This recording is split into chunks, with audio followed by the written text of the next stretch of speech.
Amara had never felt more exposed in her life. The entire class, a sea of faces, stared at her with a mix of suspicion and disbelief. The silence in the room was so thick, she could almost feel it pressing against her chest. Her palms were clammy as she sat at her desk, the faint smell of chalk and old textbooks hanging in the air. The problem was simple, too simple, almost. But it wasn't her fault that it made the others look like they were still figuring out how to tie their shoes. Mr. Hargrove, her teacher, stood at the front of the class, glaring at her as if he were trying to solve an ancient riddle. His glasses gleamed under the fluorescent lights, his eyes narrowed in suspicion. He was tall, older, with a neatly combed head of graying hair and the kind of face that looked like it had seen too many failures in its day. But today, Amara felt like the failure. She had never been more aware of how out of place she was in this room. "You didn't solve this on your own," Mr. Hargrove finally spoke, breaking the silence like a crack of thunder.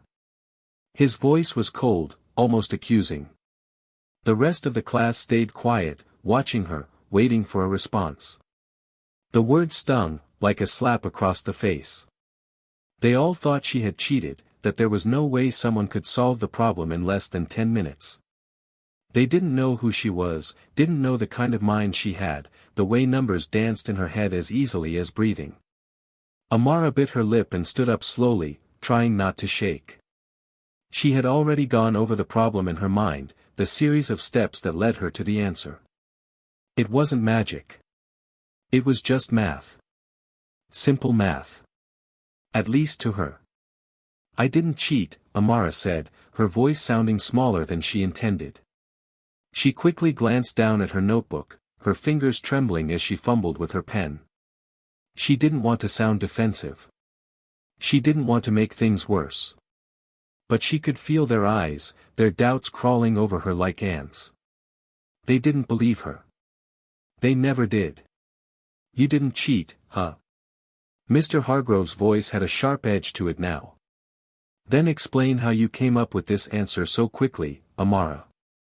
You're saying you didn't peek at anyone else's paper?" Amara shook her head, trying to keep her composure. "I did it by myself, Mr. Hargrove. It's just math. It's just the way I think."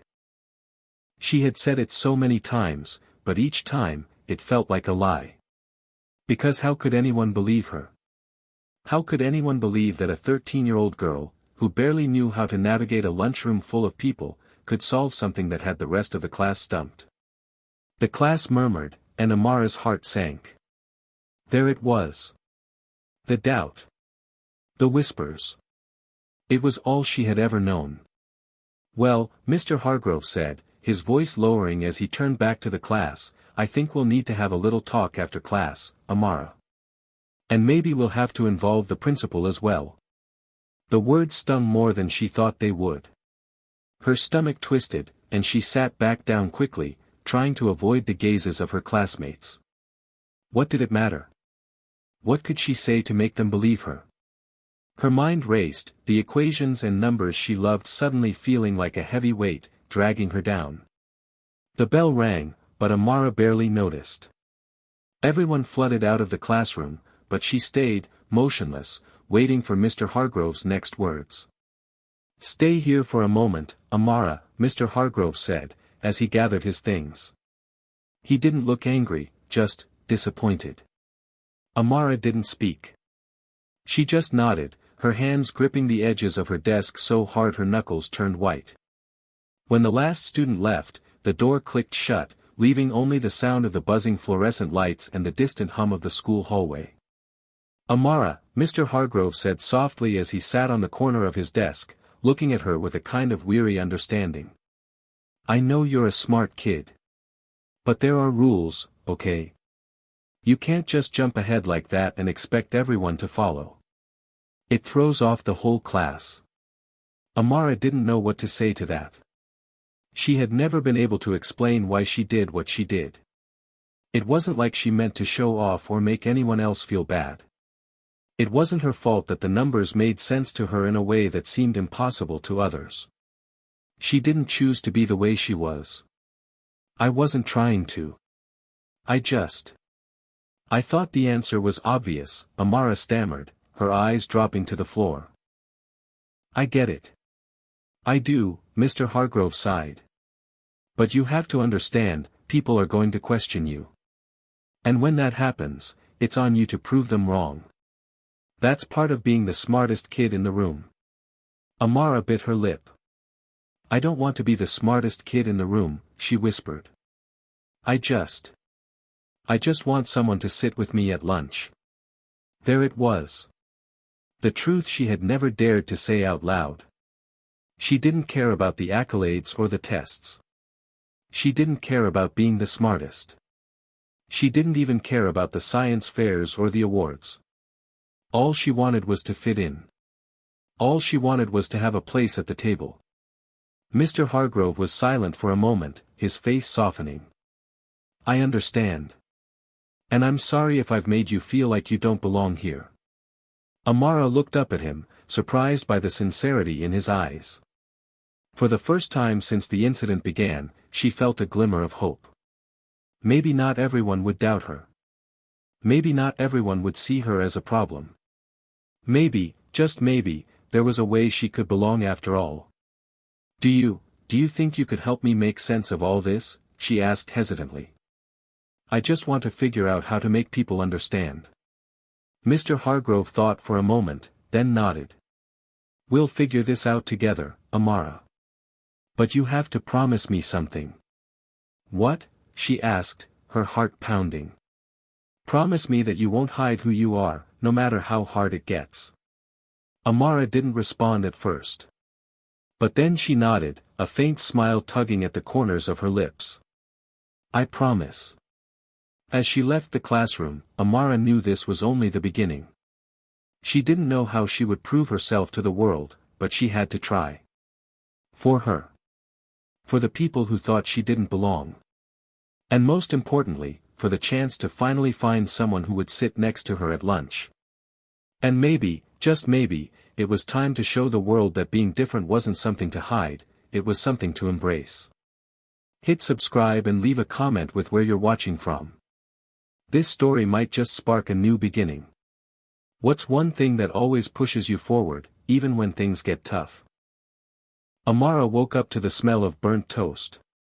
It was a familiar scent, her mom's attempt at breakfast that always seemed to go wrong.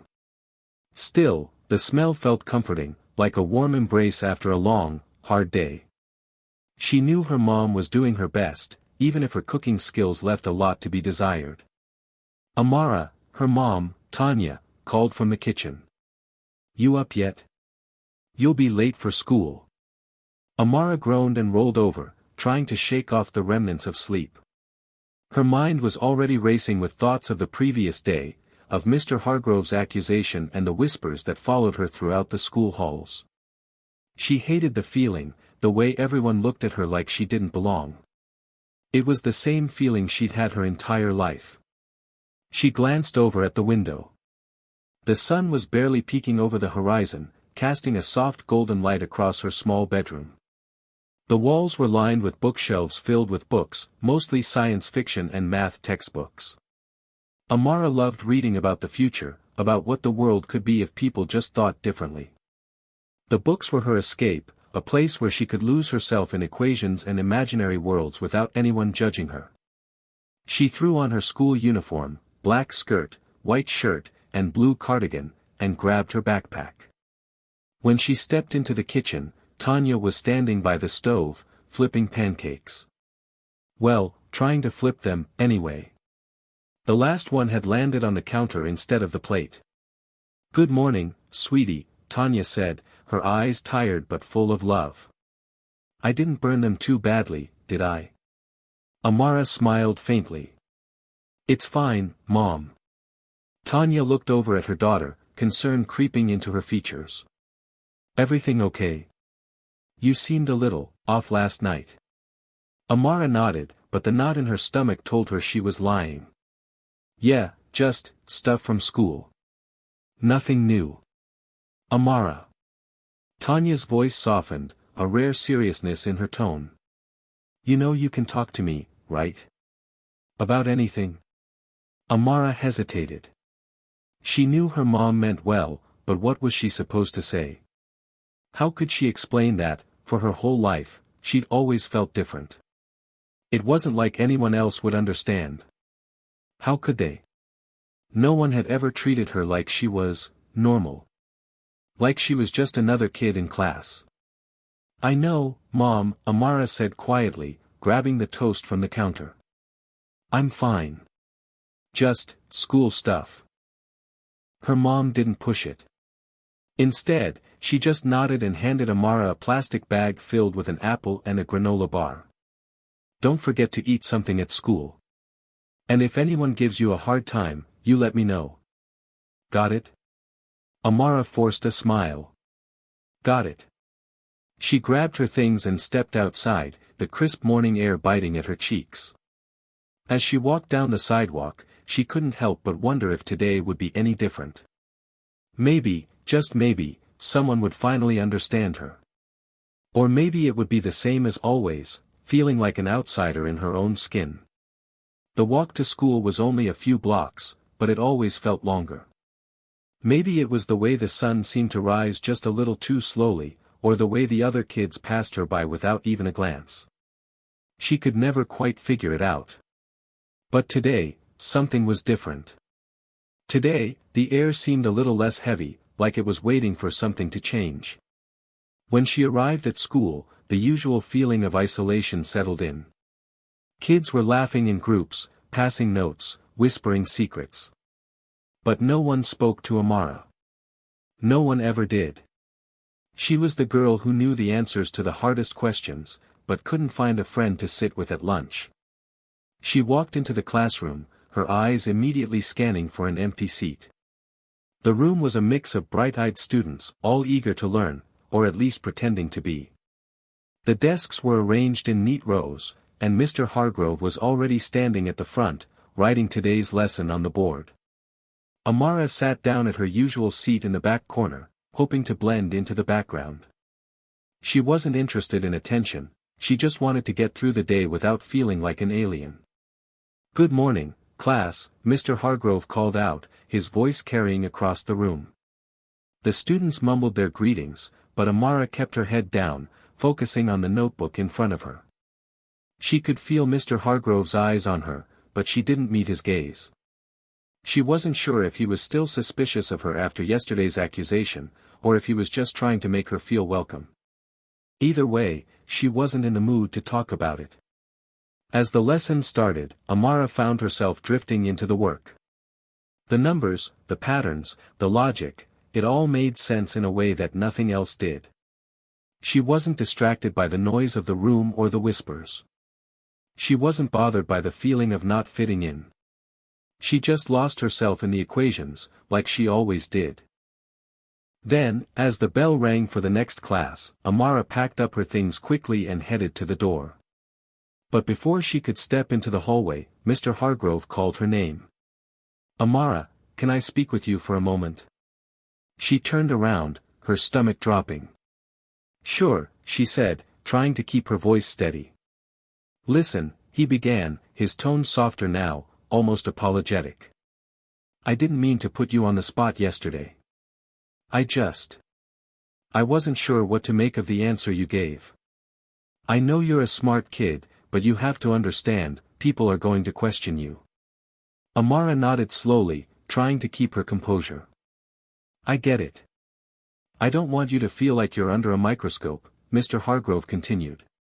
"But I do need you to be careful. The way you think, it's not something most people understand. You've got to be patient with them. With all of us." Amara didn't know what to say to that. "Okay. Good," Mr. Hargrove said. "I'll see you tomorrow. And remember, don't be afraid to ask for help if you need it. You're not alone." Amara gave him a small smile. "Thanks." As she walked out of the classroom, she felt a strange warmth spreading through her chest. It wasn't much, but it was something. Maybe it wasn't the world that needed to change. Maybe it was just her perspective. Maybe, just maybe, she could make a place for herself in this world after all. The rest of the school day passed in a blur. Each class felt like the last, with Amara keeping her head down, focusing solely on the work. The equations, the words, the endless streams of information, they were her safe space. When she was lost in numbers, no one could judge her. When she was solving problems, she wasn't the weird girl in the back of the room. She wasn't the girl who didn't fit in. But lunchtime was different. The cafeteria was the worst part of the day. It wasn't even about the food. Amara could care less about the soggy pizza or the rubbery chicken nuggets. It was the people. The groups of kids sitting together, laughing, chatting, and sharing stories about their weekend plans. And there she was, standing at the edge of the room like a ghost, holding her tray and wondering if there would ever be a place for her. She knew how this would go. She'd find a seat at a corner table, eat quickly, and leave before anyone could notice she was alone. It wasn't ideal, but it was her routine. The routine that kept the whispers at bay. But today was different. As Amara walked toward the usual corner table, she noticed something strange. A girl with bright red hair and freckles waved at her from the middle of the cafeteria. Amara froze, unsure if the wave was meant for her. No one waved at her. Ever. The girl smiled brightly and called out, "Hey, Amara. Over here." Amara's heart skipped a beat. Did she hear that right? Was someone actually speaking to her? She looked around, half expecting someone to pull her back into the shadows, to remind her that she didn't belong. But no one did. The girl waved again, this time more enthusiastically, and Amara, unsure but intrigued, walked toward her. "Are you talking to me?" Amara asked, her voice barely above a whisper. "Yeah. I'm Casey. We've been in some of the same classes, but I don't think we've ever really talked." The girl's voice was warm, and her smile was genuine, something Amara hadn't seen in a long time. Amara blinked, trying to process what was happening. She had seen Casey around before, but the idea that she might want to sit with her was unbelievable. I don't want to interrupt or anything," Amara stammered. Casey shook her head. No. You're not interrupting. You just seem kind of lonely, you know. I thought maybe you'd want to join us." Amara stood frozen for a moment, unsure of what to do.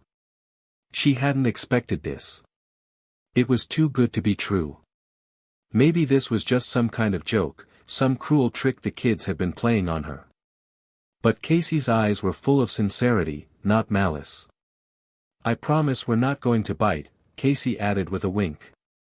Amara didn't know what to say. Her mind raced. Was this a mistake? What if it was just a way to embarrass her in front of everyone? But the look in Casey's eyes told her this wasn't a joke. And, for the first time in as long as she could remember, Amara felt a spark of hope. "Okay," Amara finally said. "I'll join you." She sat down at the table, her heart pounding in her chest. The other kids at the table glanced up briefly, but no one seemed bothered. They weren't whispering. They weren't judging. For once, she wasn't invisible. For once, someone was treating her like she mattered. "Thanks," Amara murmured, the words coming out before she could think. "Of course," Casey said brightly. "We're all just trying to get through this crazy school year together, right?" Amara nodded, her fingers nervously picking at the edge of her tray. She glanced around at the other students sitting at the table, two boys, one with a buzz cut and the other with curly hair, and a quiet girl with glasses. None of them seemed interested in teasing her. They didn't even seem to notice that she was different. "So, Amara," Casey said, breaking the silence. "I've been hearing rumors about you. You're kind of a math genius, huh?" Amara looked down at her tray, feeling the warmth creep up her neck. "I wouldn't say that," she muttered, trying to deflect the attention. "No, really. I heard you solved that problem in class yesterday in, 2 minutes, Casey pressed. "That's crazy impressive." Well, yeah," Amara said hesitantly, her fingers still nervously tapping on her tray. I guess I just get numbers. It's easier for me than, well, other things.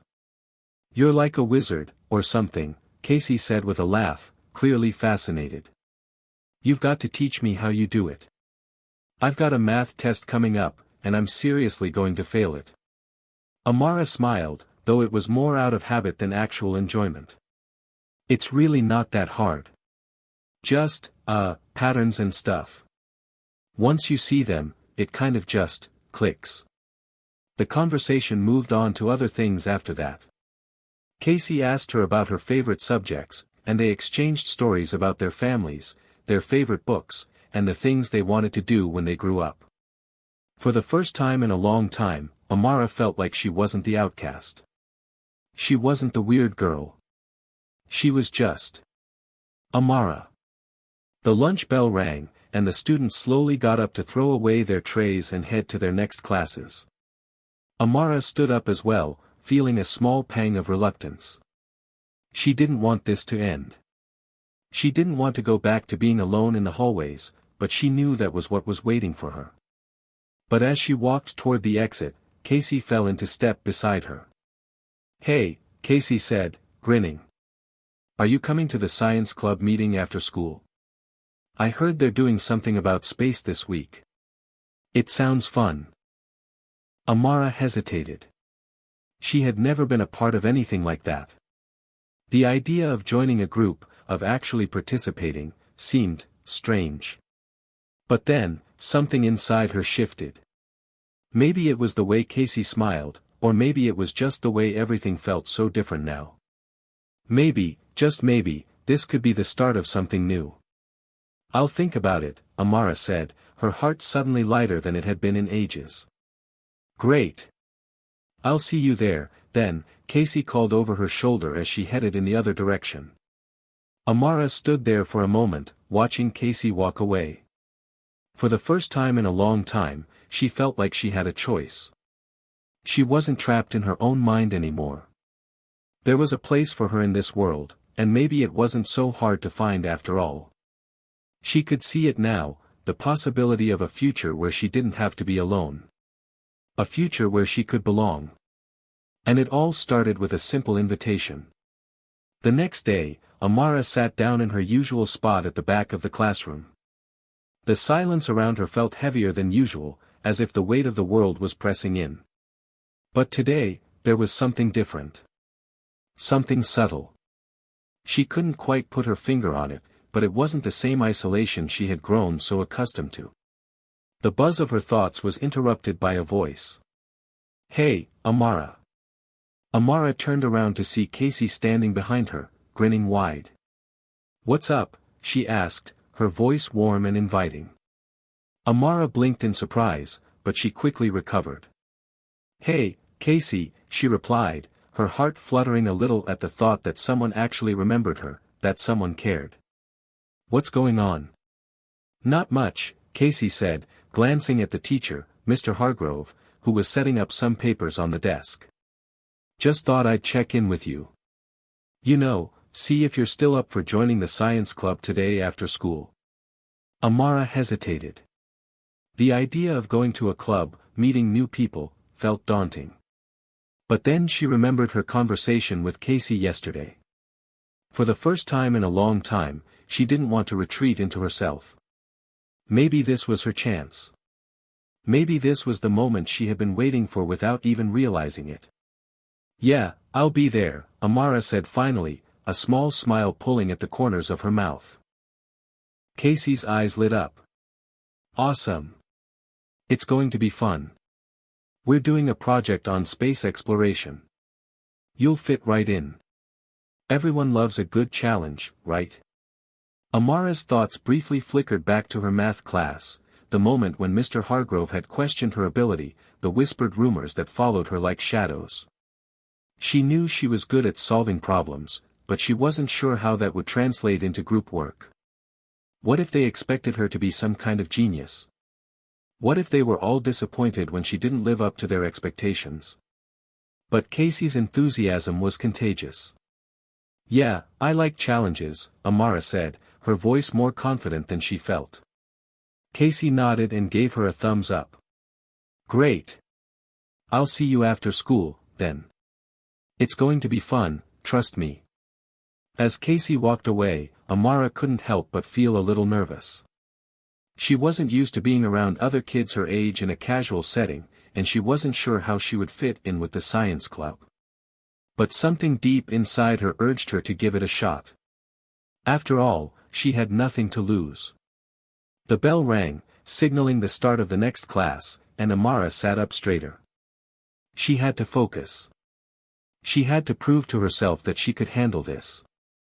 The day passed quickly, and soon enough, the final bell rang, signaling the end of school. Amara gathered her things and walked to the science club meeting, her heart beating faster with each step. When she entered the room, she was greeted by a group of students sitting at a long table, piles of books and papers scattered across it.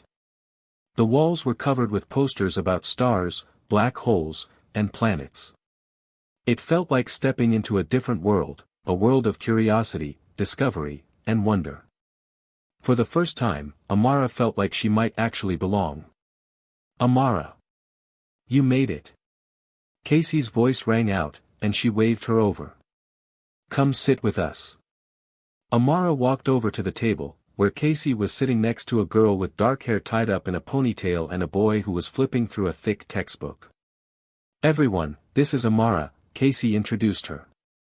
She's new to the club, but I'm sure she'll fit right in. Amara, this is Liam and Priya. Amara gave a small wave. Hi, she said, trying to ignore the nervousness bubbling in her chest. Liam, the boy, looked up from his book and smiled.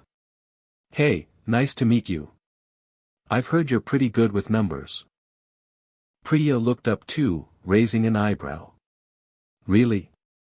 I bet we could use someone like you for this project. Space math is serious business. Amara nodded, a little taken aback. I'm not sure I'm that good, but I can try.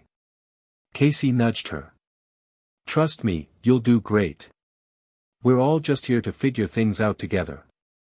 The room buzzed with energy as the students started discussing their project. The topic was fascinating: how humanity could potentially travel to Mars, the math behind space travel, and the technological innovations needed to make it happen. The conversations bounced between theories, equations, and wild ideas, and for the first time in what felt like forever, Amara felt alive. She was surrounded by people who were just as passionate about learning as she was. As the meeting went on, the discussion turned to a specific part of the project: calculating the amount of fuel needed for a spacecraft to reach Mars. The problem was complicated, involving variables like speed, distance, and the gravitational pull of planets. Amara listened intently as the group tried to break it down. Priya was the first to speak up, her fingers drumming on the table. Okay, so if we're talking about the distance between Earth and Mars, it's around 225 million kilometers. That's a lot of space. Liam nodded. Yeah, but it's not just about the distance. We have to factor in how fast the spacecraft would need to travel. And then there's the fuel to consider, tons of it. Amara watched the conversation unfold, her mind racing with calculations. She had done problems like this before, not in space travel, but in physics.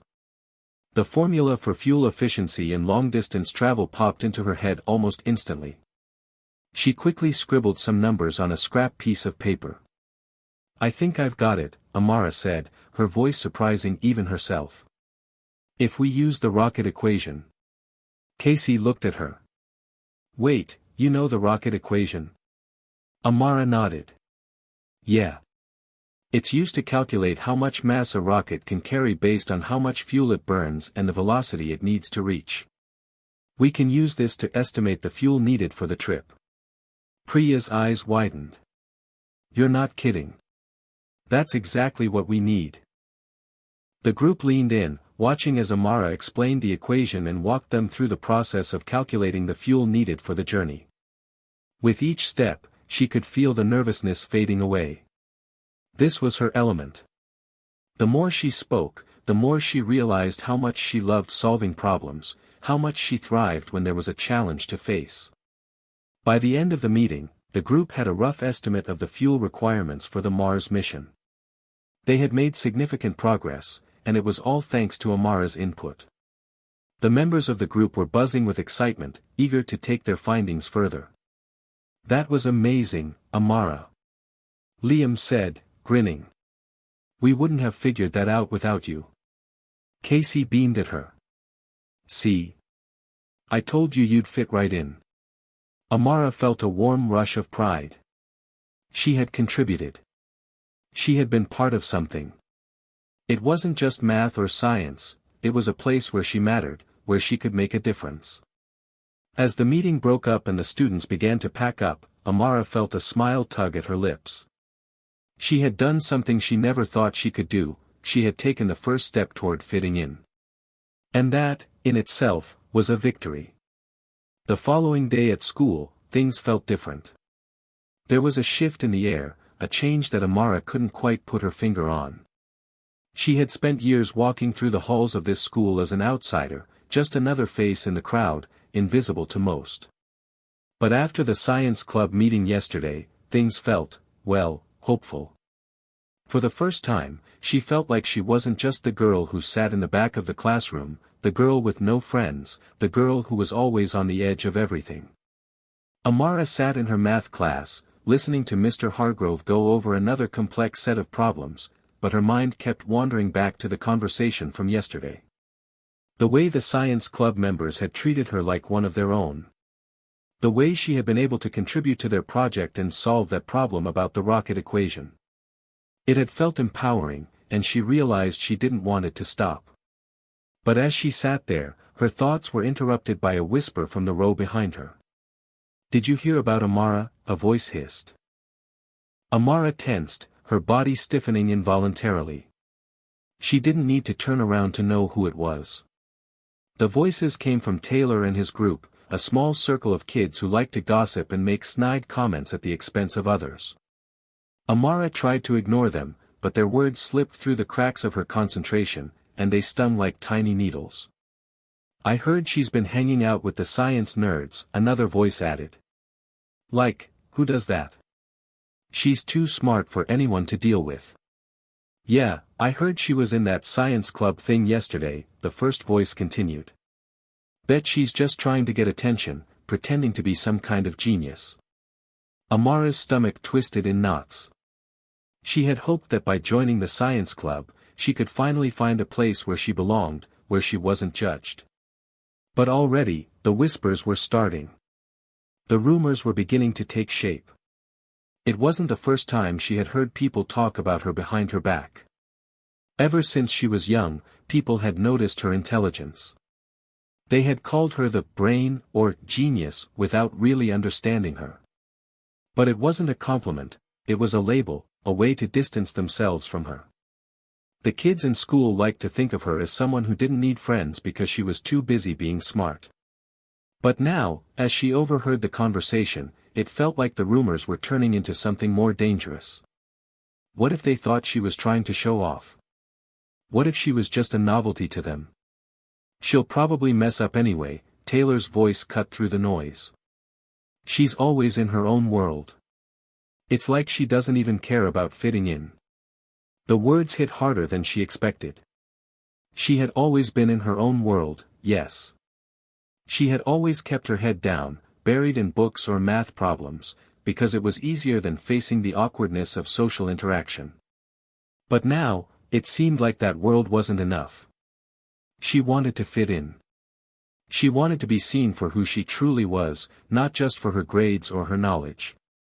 She didn't want to be the girl who was too smart for anyone to deal with. She wanted to be Amara, the person who mattered. But how could she do that when the whispers followed her everywhere? When her intelligence, the thing that made her unique, became the very reason people tried to push her away? Amara took a deep breath, trying to steady herself. She knew she had to keep her head in the game. If she let these rumors get to her, if she let them make her question her place in the science club or her worth, she would be giving in to the very thing she had been trying to escape. The bell rang, signaling the end of class, and Amara packed up her things quickly, eager to leave the room before the rumors could sink any deeper into her thoughts. She wasn't going to let them define her. Not this time. At lunch, Amara met up with Casey in the cafeteria. The usual seat at the back corner of the room seemed comforting, but today, she needed more. She needed to be around people who saw her for who she was, not for the things they assumed about her. Casey waved her over with a big grin, her red hair bouncing as she stood. "Amara. You made it." Amara smiled back, but the weight of the rumors still clung to her like a shadow. "Yeah, I'm here," she said, trying to keep her voice light. "Good. I was hoping you'd join us," Casey said, gesturing to the table where Liam and Priya were already sitting. "You're going to love the project we're doing today." As Amara sat down at the table, Priya looked up from her notebook. "Hey, Amara. We're going to start working on the presentation for the Mars project. Got any ideas?" Amara felt a surge of relief. Here, she was among people who appreciated her for what she brought to the table, not for the rumors, not for the whispers. She was just Amara. "I think we should focus on the potential challenges with long-term space travel," she said, her mind already working through the logistics. "Like the effects on the human body, the psychological impact of isolation, and how we can mitigate those risks." Liam raised an eyebrow, impressed. "Whoa, you're really into this, huh?" Amara nodded. "Yeah. It's interesting to me." "Well, we're definitely going to need someone who knows their stuff if we're going to impress the judges at the science fair," Priya said, her voice serious. "You've got the brains, Amara. We just need to make sure we present it in a way that gets their attention."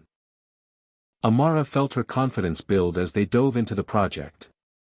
They worked well together, everyone contributing, everyone listening. It was a rhythm she could get used to.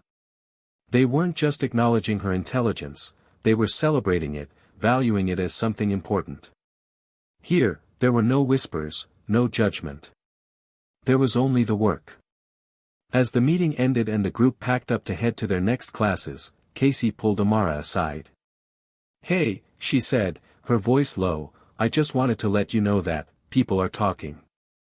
I overheard some of the guys in the hall saying stuff about you, about how you're just using the science club to get attention or whatever." Amara's stomach sank, but she tried to keep her voice steady. "I don't care what they think." Casey nodded. "Good. I just wanted to make sure you knew. Don't let it get to you, okay? You belong here. And you're doing awesome work." Amara smiled faintly, grateful for the support. "Thanks, Casey. That means a lot." And for the first time in a long time, Amara believed it. She wasn't going to let the rumors define her. She wasn't going to let them ruin the one thing that was giving her a sense of purpose and belonging. She had something real now, and she wasn't going to let go of it. Amara had barely managed to suppress her anxiety for the past few days. The science project was progressing well, and the group had developed some solid ideas. Yet, despite the camaraderie and the moments of genuine connection with the team, something gnawed at her, something deep down that she couldn't ignore. The rumors. The whispers that followed her every step. No matter how hard she tried to shake them off, they lingered like a dark cloud, and she could feel their weight pressing down on her. She walked into the science club meeting with a determined, yet uneasy, sense of purpose. The upcoming science fair was just around the corner, and this was their time to shine. But for Amara, it was also a moment of reckoning. What if the rumors became too loud? What if the doubts others had about her intelligence affected the group's performance? Would they let her down? The rest of the team was already gathered around the table when she entered. Casey, Priya, and Liam were deep in conversation about their presentation strategy, and they immediately greeted her with smiles. "Hey, Amara. Just the person we need," Casey said, waving her over. "We were just discussing how we should break down the challenges of long-term space travel. You ready to nail it?" Amara tried to smile, but it felt tight. She nodded. Yeah, I've been thinking about it. Liam raised an eyebrow. Thinking about it? We're going to need more than that, this presentation has to blow their minds, you know. Amara felt the familiar twinge of insecurity, the nagging fear that she wasn't enough. But this time, she didn't let it show. She pulled her notebook out of her bag, her hands steady despite the storm brewing inside her. You're right, she said, her voice clearer than she had expected. We need to focus on how isolation in space affects human health. The psychological toll is just as important as the physical risks. We could tie in some of the research on mental health for astronauts during long-duration missions. Priya's eyes lit up. Exactly. That's the kind of detail we need to make our project stand out. As the group continued their brainstorming session, Amara's confidence began to rise. The more they worked, the more she realized that this was where she truly belonged, among people who saw her for what she was, not for what they assumed about her. They were focusing on the science, the problem-solving, and the facts, and for once, Amara felt like the rumors didn't matter. But as the meeting wore on, Amara noticed something. It wasn't just the whispers from the hallway or the murmurs behind her back that were affecting her. It was something more subtle. The way the teachers looked at her. The way they seemed to expect something from her. It was like they saw her as a walking formula, a textbook solution to a problem they had yet to figure out. It all came to a head during her last class of the day, physics. Mr. Hargrove had assigned a difficult problem set, one that required students to apply their knowledge of space physics. Amara had finished it in record time, her mind working through the calculations as if they were second nature. But when she handed in her paper, Mr. Hargrove took a long look at it before glancing at her. Amara, he said, his tone colder than she expected. You sure you didn't get some help with this? These answers are perfect. Amara froze. She could feel her heart hammering in her chest as she met his gaze. She had worked through the problem on her own, just like she always did.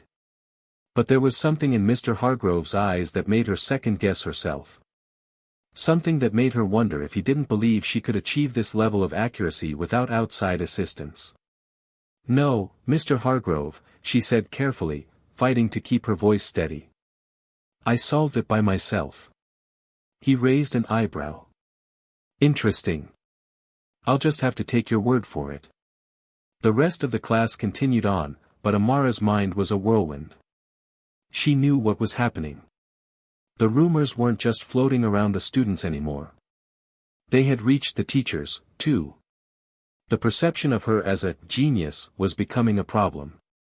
But this wasn't the kind of attention she wanted. It wasn't admiration, it was suspicion. It was the idea that she couldn't possibly be this good on her own. It was the belief that someone like her, someone from a background like hers, couldn't possibly achieve this level of success without cheating. The bell rang, and Amara hurried out of the classroom, her stomach in knots. As she walked to her locker, her mind raced.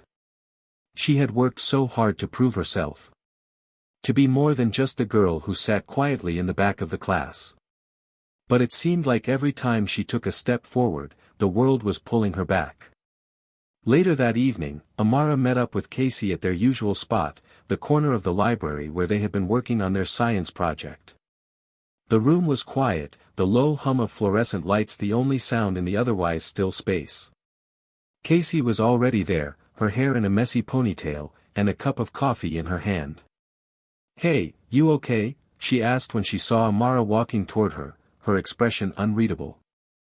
Amara hesitated, then nodded. Yeah, I'm fine. Casey frowned. You don't look fine. What's going on? Amara let out a long breath. It's just Mr. Hargrove. He asked if I got help on the problem set today. Casey blinked, clearly taken aback. Wait, what? Why would he think that?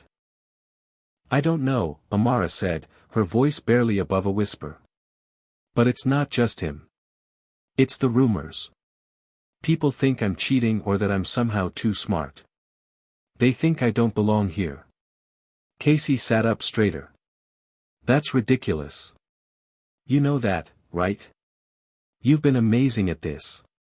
You don't need to prove anything to anyone. You belong here because you're good at what you do.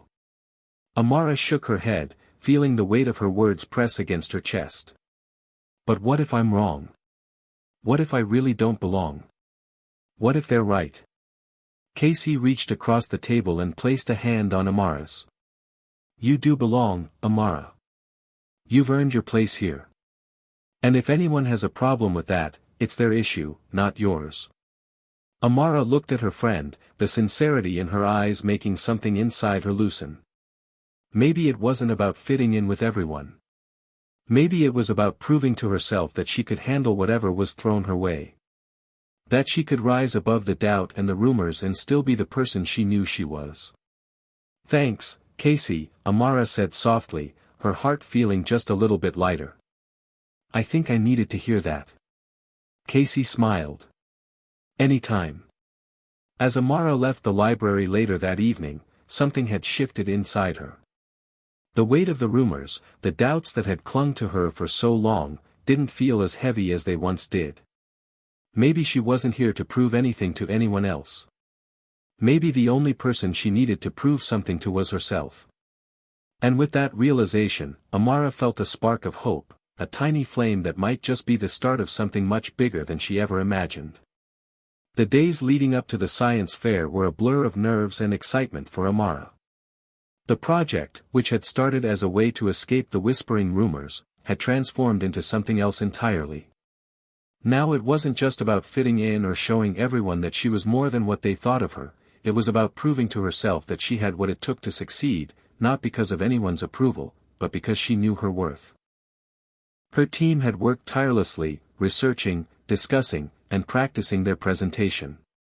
They had perfected their breakdown of the challenges involved in long-term space travel and the mental health aspects of astronauts.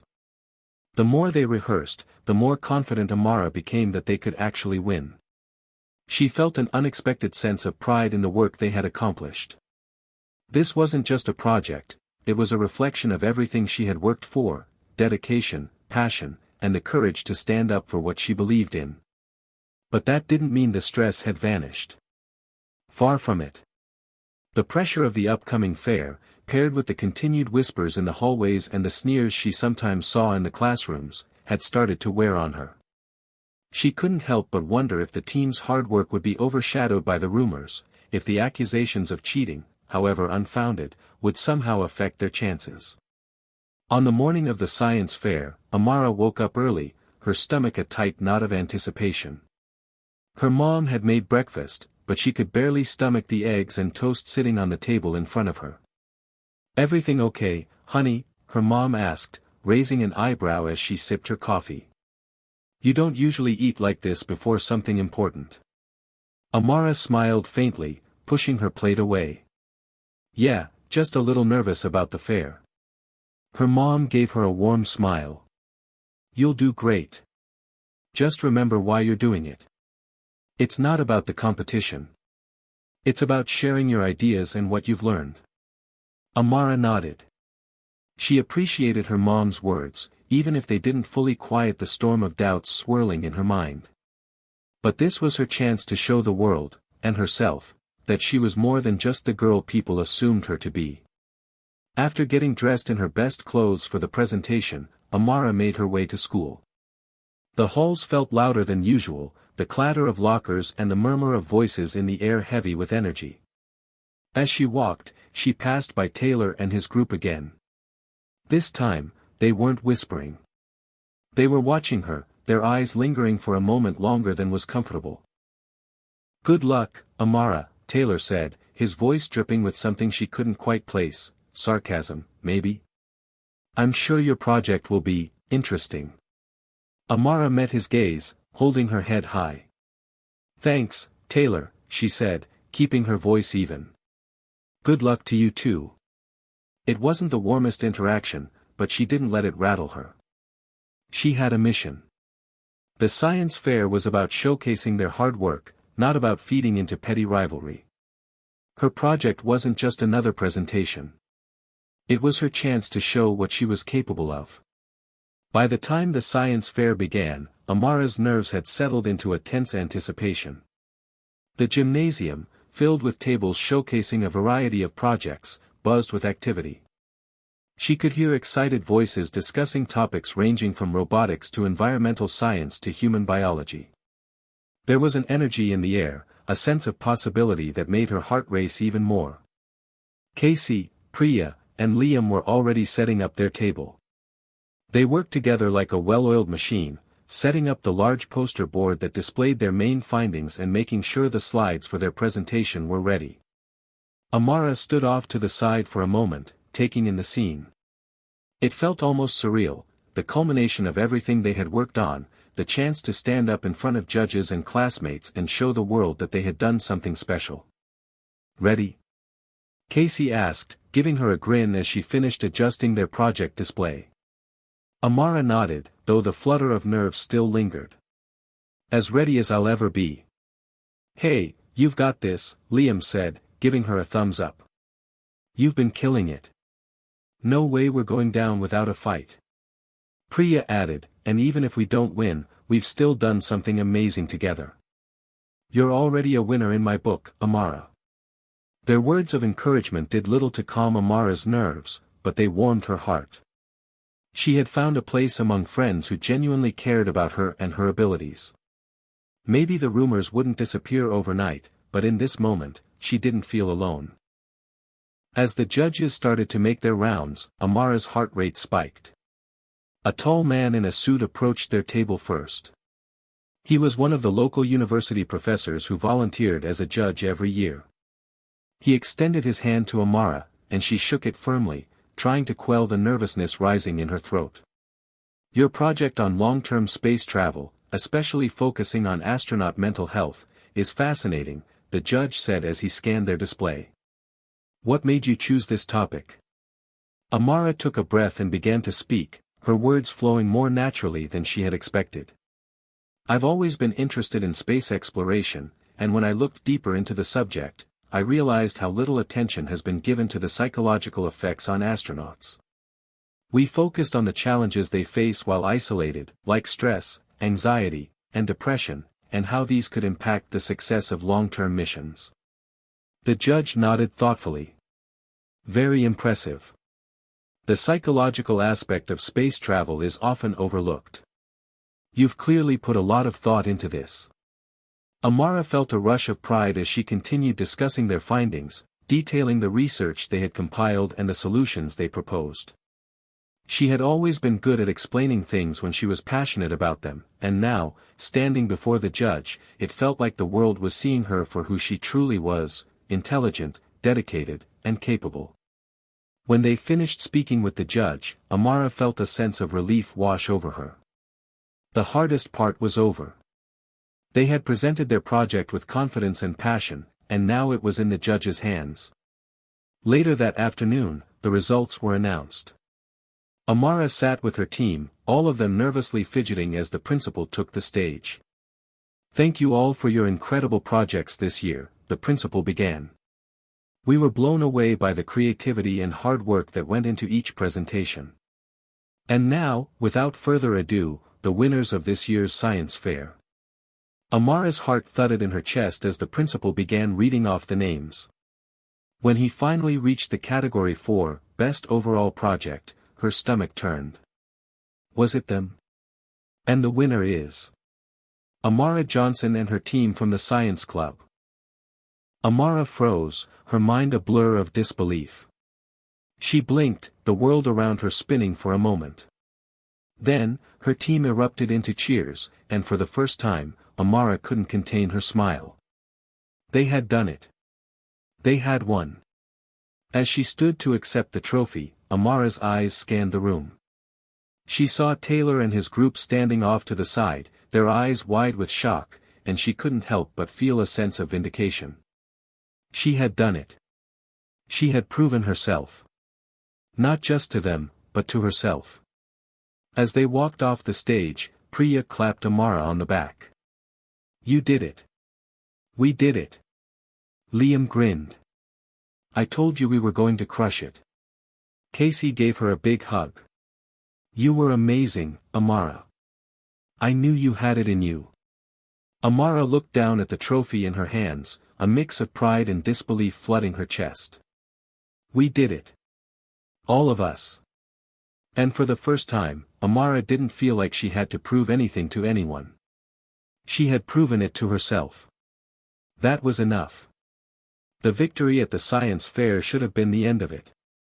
A happy ending. But life, as Amara had come to realize, didn't always fit neatly into a narrative of simple triumphs and closure. The next few days after the fair were a whirlwind, filled with congratulations from teachers, friends, and even some students she barely knew. Amara felt a mix of elation and disbelief, but as the days wore on, a strange unease began to settle in her stomach. The whispers didn't stop. If anything, they seemed louder now. Taylor and his group weren't the only ones eyeing her with skepticism. It seemed that everywhere Amara went, people were looking at her differently. The rumors, once a distant, annoying buzz, had grown into something more tangible. Something that lingered, like a shadow in the corner of her vision. It was Friday morning when the first real sign of trouble appeared. Amara was in her chemistry class, carefully taking notes as Mr. Hayes lectured on the properties of acids and bases, when the door swung open and in walked Mr. Hargrove, her physics teacher. He looked around the room for a moment before his eyes landed on Amara. "Amara," he said, his voice cutting through the noise of the classroom. "Could I speak with you for a moment?" "Outside." The room went silent. Everyone turned to look, and Amara felt the weight of their stares. It was as if the entire class was waiting for something to happen. She hesitated for just a second, but when she saw Mr. Hargrove's expression, she knew it wasn't a request. He was asking her to step outside, not out of concern, but out of suspicion. "Sure, Mr. Hargrove," Amara said, her voice steady despite the knot in her stomach. She followed him out of the classroom, her heart pounding. What was this about? She had done nothing wrong. She had worked hard for everything she had achieved. But that nagging feeling, the same one that had plagued her since the first time the rumors started, was back. Once they were outside in the hallway, Mr. Hargrove turned to her. "Amara, I've been reviewing your work from the science fair," he began, his tone even but firm. "And I need to ask you something directly. Are you sure you didn't have any outside help? Maybe from your friends, or even, online resources?" Amara blinked, her mind racing. "What? Mr. Hargrove, I did that project myself. You saw how hard I worked on it. We did all our research from credible sources." He looked at her intently, as if searching for something in her eyes. "I'm not accusing you of anything, but the accuracy and depth of your findings, especially for someone your age, it raised some red flags. It's not about whether you worked hard, Amara. It's about how you got the information." The accusation hung in the air like a cloud, thick and suffocating. Amara's chest tightened. She had never felt so small, so seen in a way that made her feel like she was under a microscope. "I didn't cheat," she said, her voice barely above a whisper. "I did it all myself. I swear." Mr. Hargrove didn't respond immediately. He just stood there, his expression unreadable. For a moment, Amara wondered if he even believed her. Maybe he thought she was lying. Maybe the rumors had taken root so deeply that they clouded his judgment, just as they had for everyone else. Finally, Mr. Hargrove spoke. "I'm going to look into this further. We'll need to go through your work again, Amara.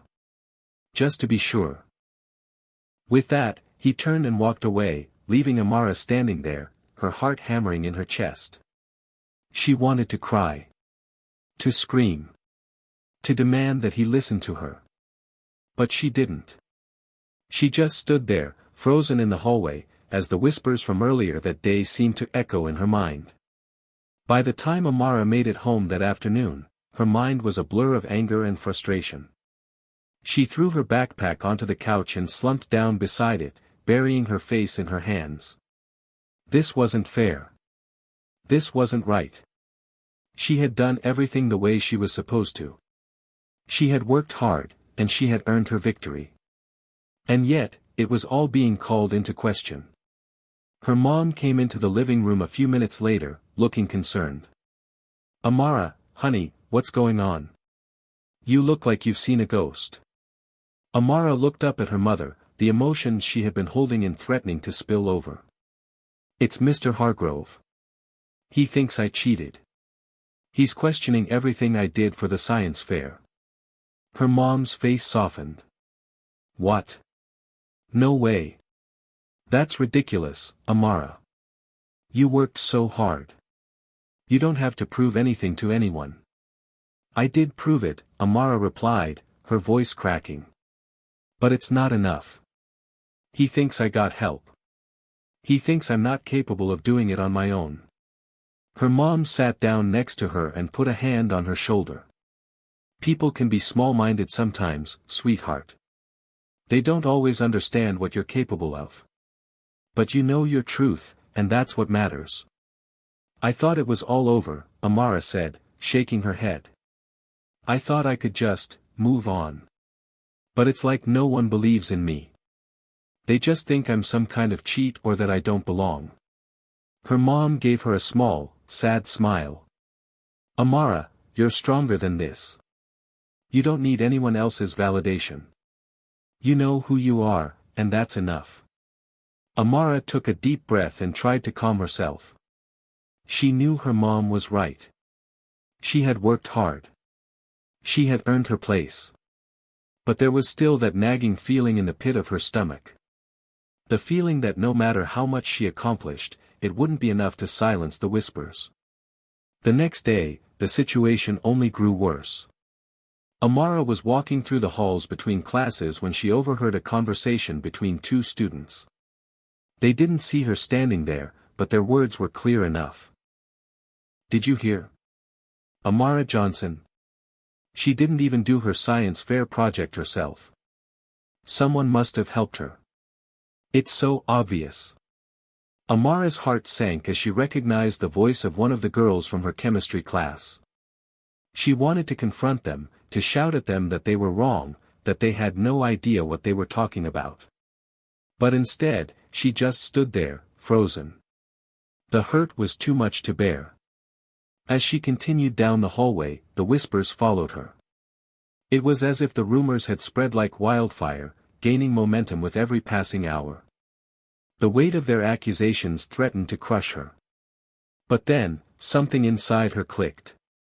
She wasn't going to let this define her.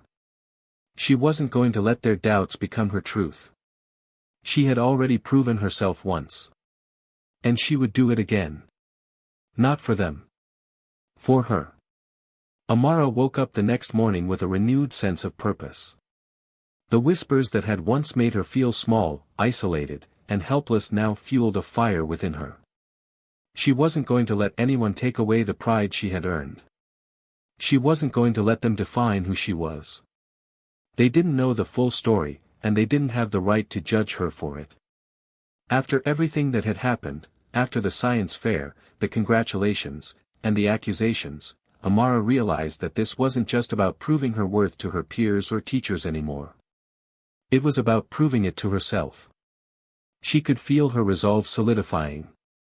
This battle was more than just about a project, it was about showing the world that she belonged. But the next steps wouldn't be easy. She knew that.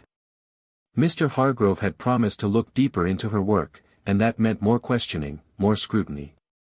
The shadow of doubt had been cast over her victory, and now it felt like everyone was waiting for her to fail. But Amara was done letting fear dictate her actions. As she got dressed that morning, pulling on a clean school uniform, she looked at herself in the mirror and whispered softly to herself, "I've got this."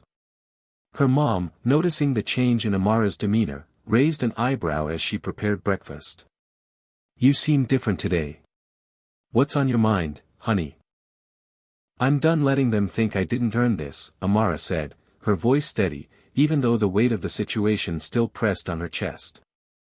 "I'm going to show them that I belong. I'll handle Mr. Hargrove, the rumors, everything." Her mom smiled warmly, reaching out to squeeze her shoulder. I'm proud of you, Amara. Just remember, you don't have to do this alone. You've got people who care about you. Amara nodded, swallowing the lump in her throat. She knew her mom meant well, but in that moment, Amara didn't need anyone's validation. She didn't need anyone's approval. She had all the strength she needed within herself. The day passed in a blur, a series of interactions that felt almost like they were happening to someone else. She could feel the eyes on her. There were whispers in the hallways, mocking glances from people who thought they knew the truth. She kept her head down, walking to class with purpose, not allowing herself to get caught in the web of their judgments. When the bell rang for lunch, Amara made her way to the cafeteria, but as soon as she stepped inside, she was greeted by a familiar face. Priya, Casey, and Liam were already sitting at a table, waving her over. It was comforting to see them, their faces free of judgment, filled only with friendship and support. "Hey, you," Priya said with a grin. "How's it going? You look a little intense today." Amara smiled, but it was tight. "I'm fine. Just focused." Liam, always the jokester, wiggled his eyebrows. "Focused on taking down anyone who questions your genius, huh?" Amara couldn't help but laugh. It felt good to let that moment of tension slip away, even if just for a second. "I guess I could use a little backup," she said. "There's this feeling like everyone's watching me, waiting for me to mess up. It's like I'm supposed to be the one who fails so they can say, 'See, we knew it.'" Casey leaned in, her voice soft but filled with determination. "Don't listen to them. You did the work. You earned that trophy. And the only person who gets to define your worth is you. Not anyone else." Amara nodded, feeling a surge of gratitude toward her friends. They didn't care about the rumors. They didn't care about the accusations. They cared about her, her ideas, her talent, her character. "But Mr. Hargrove," Amara continued, her brow furrowing. "He's still questioning my work. He wants to go over everything. He thinks I got help." "Mr. Hargrove's an idiot," Liam said, a little too loudly. A couple of nearby students turned to glance at them, but Liam didn't care. "I mean, seriously.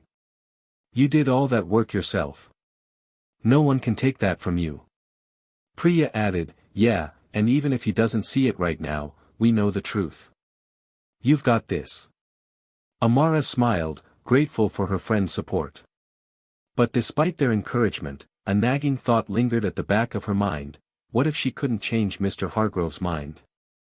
What if the doubts, the skepticism, would follow her forever? She pushed the thought aside. She would face it head-on, just like she had faced every other obstacle in her life. After lunch, Amara's thoughts kept drifting back to the project and to the doubts Mr. Hargrove had cast on it. She couldn't let him tarnish the achievement. She had poured her heart and soul into that work. There was no way she was going to let anyone take it away from her. After school, Amara headed straight for the library. She knew that if she was going to convince Mr. Hargrove that she hadn't cheated, she needed to be prepared. She had to have every piece of evidence at her disposal. If he was going to question her work, then she would make sure he could find no reason to doubt her. She started with the research materials, the books, the scientific journals, the online resources she had used. She pulled up her project binder, meticulously organized with every source, every citation, and every note she had taken. She made sure everything was properly documented: dates, authors, URLs, everything that could show her project's authenticity. She had a plan now. It wasn't just about defending her work to Mr. Hargrove, it was about proving to herself that she could face this head-on and come out on top. Amara was still sitting at the library table hours later when Casey came up to her, a puzzled expression on her face. "Amara, what are you doing here so late?" she asked. "The library's closing soon." "I need to make sure everything's in order," Amara said, her voice determined. "I'm going to walk into Mr. Hargrove's office tomorrow with everything he needs to see that I did this on my own." Casey nodded, her expression serious. You've got this. And remember, no matter what happens, we're here for you. You don't have to do this alone. Amara smiled, her heart swelling with gratitude. Thanks, Casey. I think I'm starting to believe that. Later that night, as Amara lay in bed, staring at the ceiling, she reflected on everything that had brought her to this point. The doubts, the rumors, the whispers, she had faced them all. But she was still standing. She was still moving forward. And no matter what happened with Mr. Hargrove, she would continue to prove to herself, and to the world, that she had what it took to succeed. For the first time in a long time, Amara felt at peace with her journey. She wasn't defined by the opinions of others. She was defined by the work she put in, the strength she showed, and the person she was becoming. Tomorrow, she would face whatever came her way. And she would do it with the knowledge that, no matter the outcome, she had already won.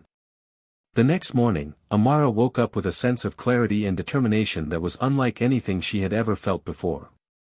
The doubts, the whispers, and the accusations were still there, lingering in the back of her mind, but they no longer held the same power over her. She had a mission now, one that was bigger than the rumors or Mr. Hargrove's skepticism. It was about proving to herself that she could stand tall in the face of adversity and own her accomplishments. As she walked into school that morning, she noticed the same stares she had grown accustomed to over the past few days. Some of the students were whispering behind their hands, others giving her sidelong glances. But Amara kept her chin up, walking past them with confidence. Today, she wasn't going to let their judgment affect her. Her first stop was the library, where she had spent the previous evening organizing her work and preparing to defend her project. She had spent hours going through every source she had used, making sure her notes were clear and her citations were precise. Amara had always prided herself on her attention to detail, and now, more than ever, she was going to make sure that no one could question the legitimacy of her project. As she sat down at the table and opened her binder, she took a deep breath. The moment had come. She was ready. By the time the bell rang for her first class, Amara felt like she had solidified her case.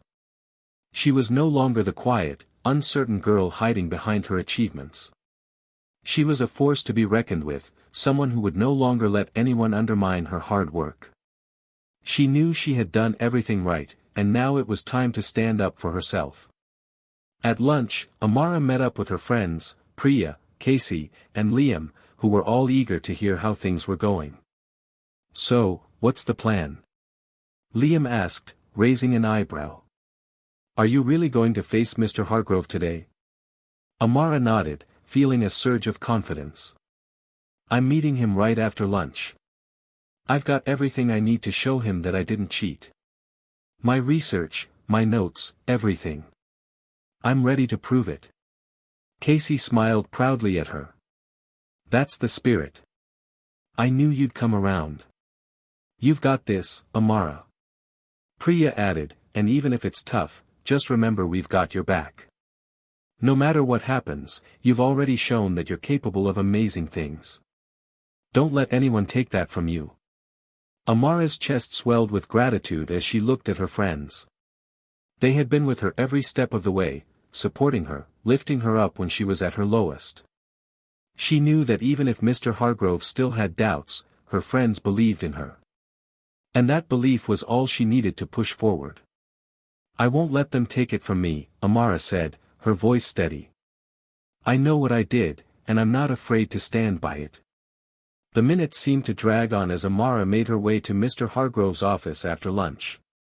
Her heart was pounding in her chest, but she kept telling herself that she was ready. She had done the work, and now it was time to show everyone the truth.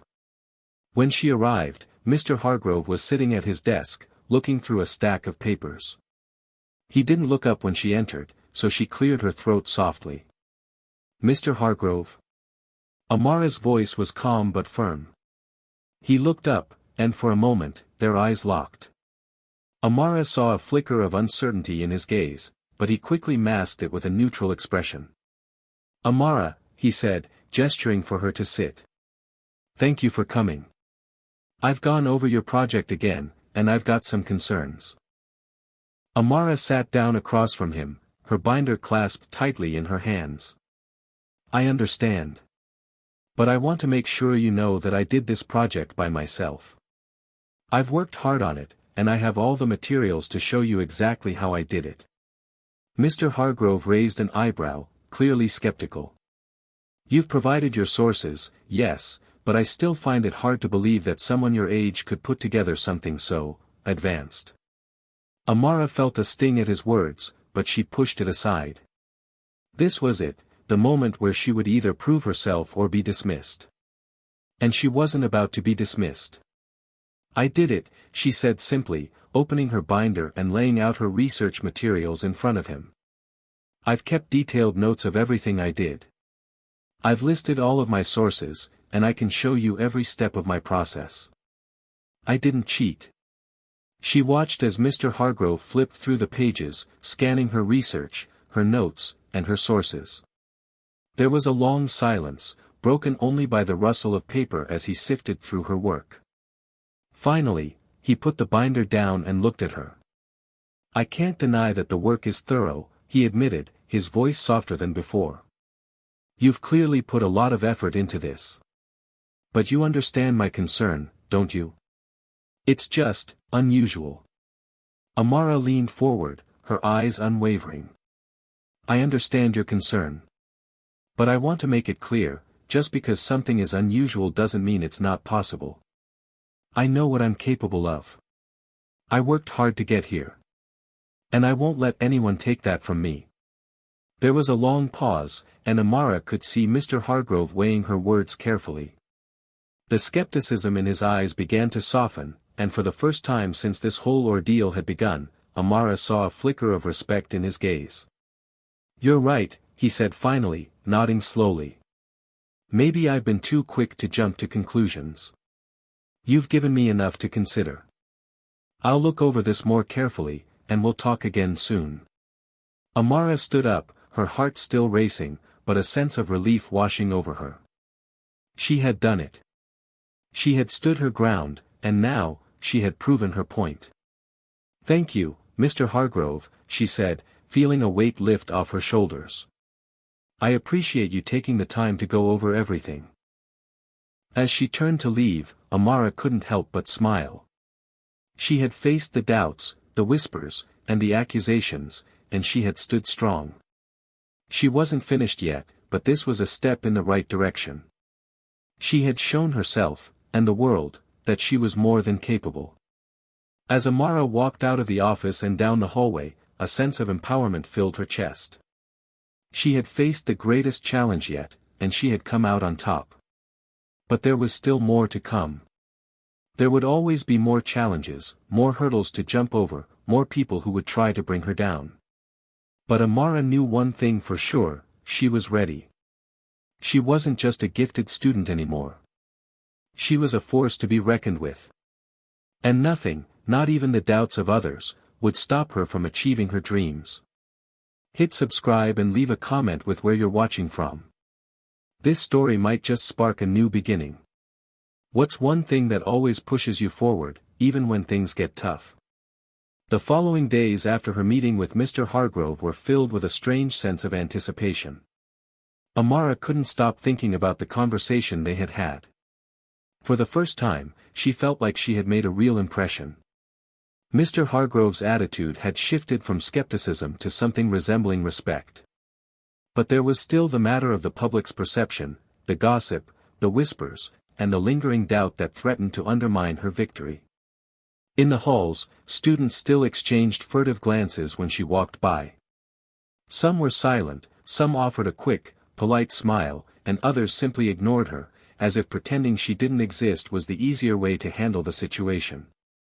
But Amara had learned something important. None of it mattered. She wasn't seeking approval from the people who didn't understand her. She had earned her place, and that was enough. The most significant part of the aftermath, however, was yet to come, the science fair review. Mr. Hargrove had promised that he would reevaluate her project, and Amara had the uneasy feeling that this was where everything could change. Would he publicly announce that he had found nothing wrong with her work, or would he cave to the pressure and suggest she had cheated after all? Amara's thoughts were interrupted by the sound of her phone buzzing in her pocket. It was a message from Casey. "Casey, Amara, I heard from Priya that Mr. Hargrove is going to make an announcement about your project in class today. Be ready." A wave of nervous energy hit Amara as she read the message. She quickly typed a reply. "Amara, what do you think he'll say?" The response was quick. "Casey, I think he'll clear it up. You've done everything right, so he can't say anything else. Just breathe. We've got your back." Amara smiled, grateful for the constant support of her friends. She felt the anxiety in her chest slowly begin to subside. Casey, Priya, and Liam had been there for her throughout the entire ordeal, and now, more than ever, she needed them by her side. As the school day wore on, the moment of truth loomed. When the final bell rang and students filed into Mr. Hargrove's classroom, the air was thick with anticipation. The usual chatter was quieter than usual, everyone seeming to be holding their breath.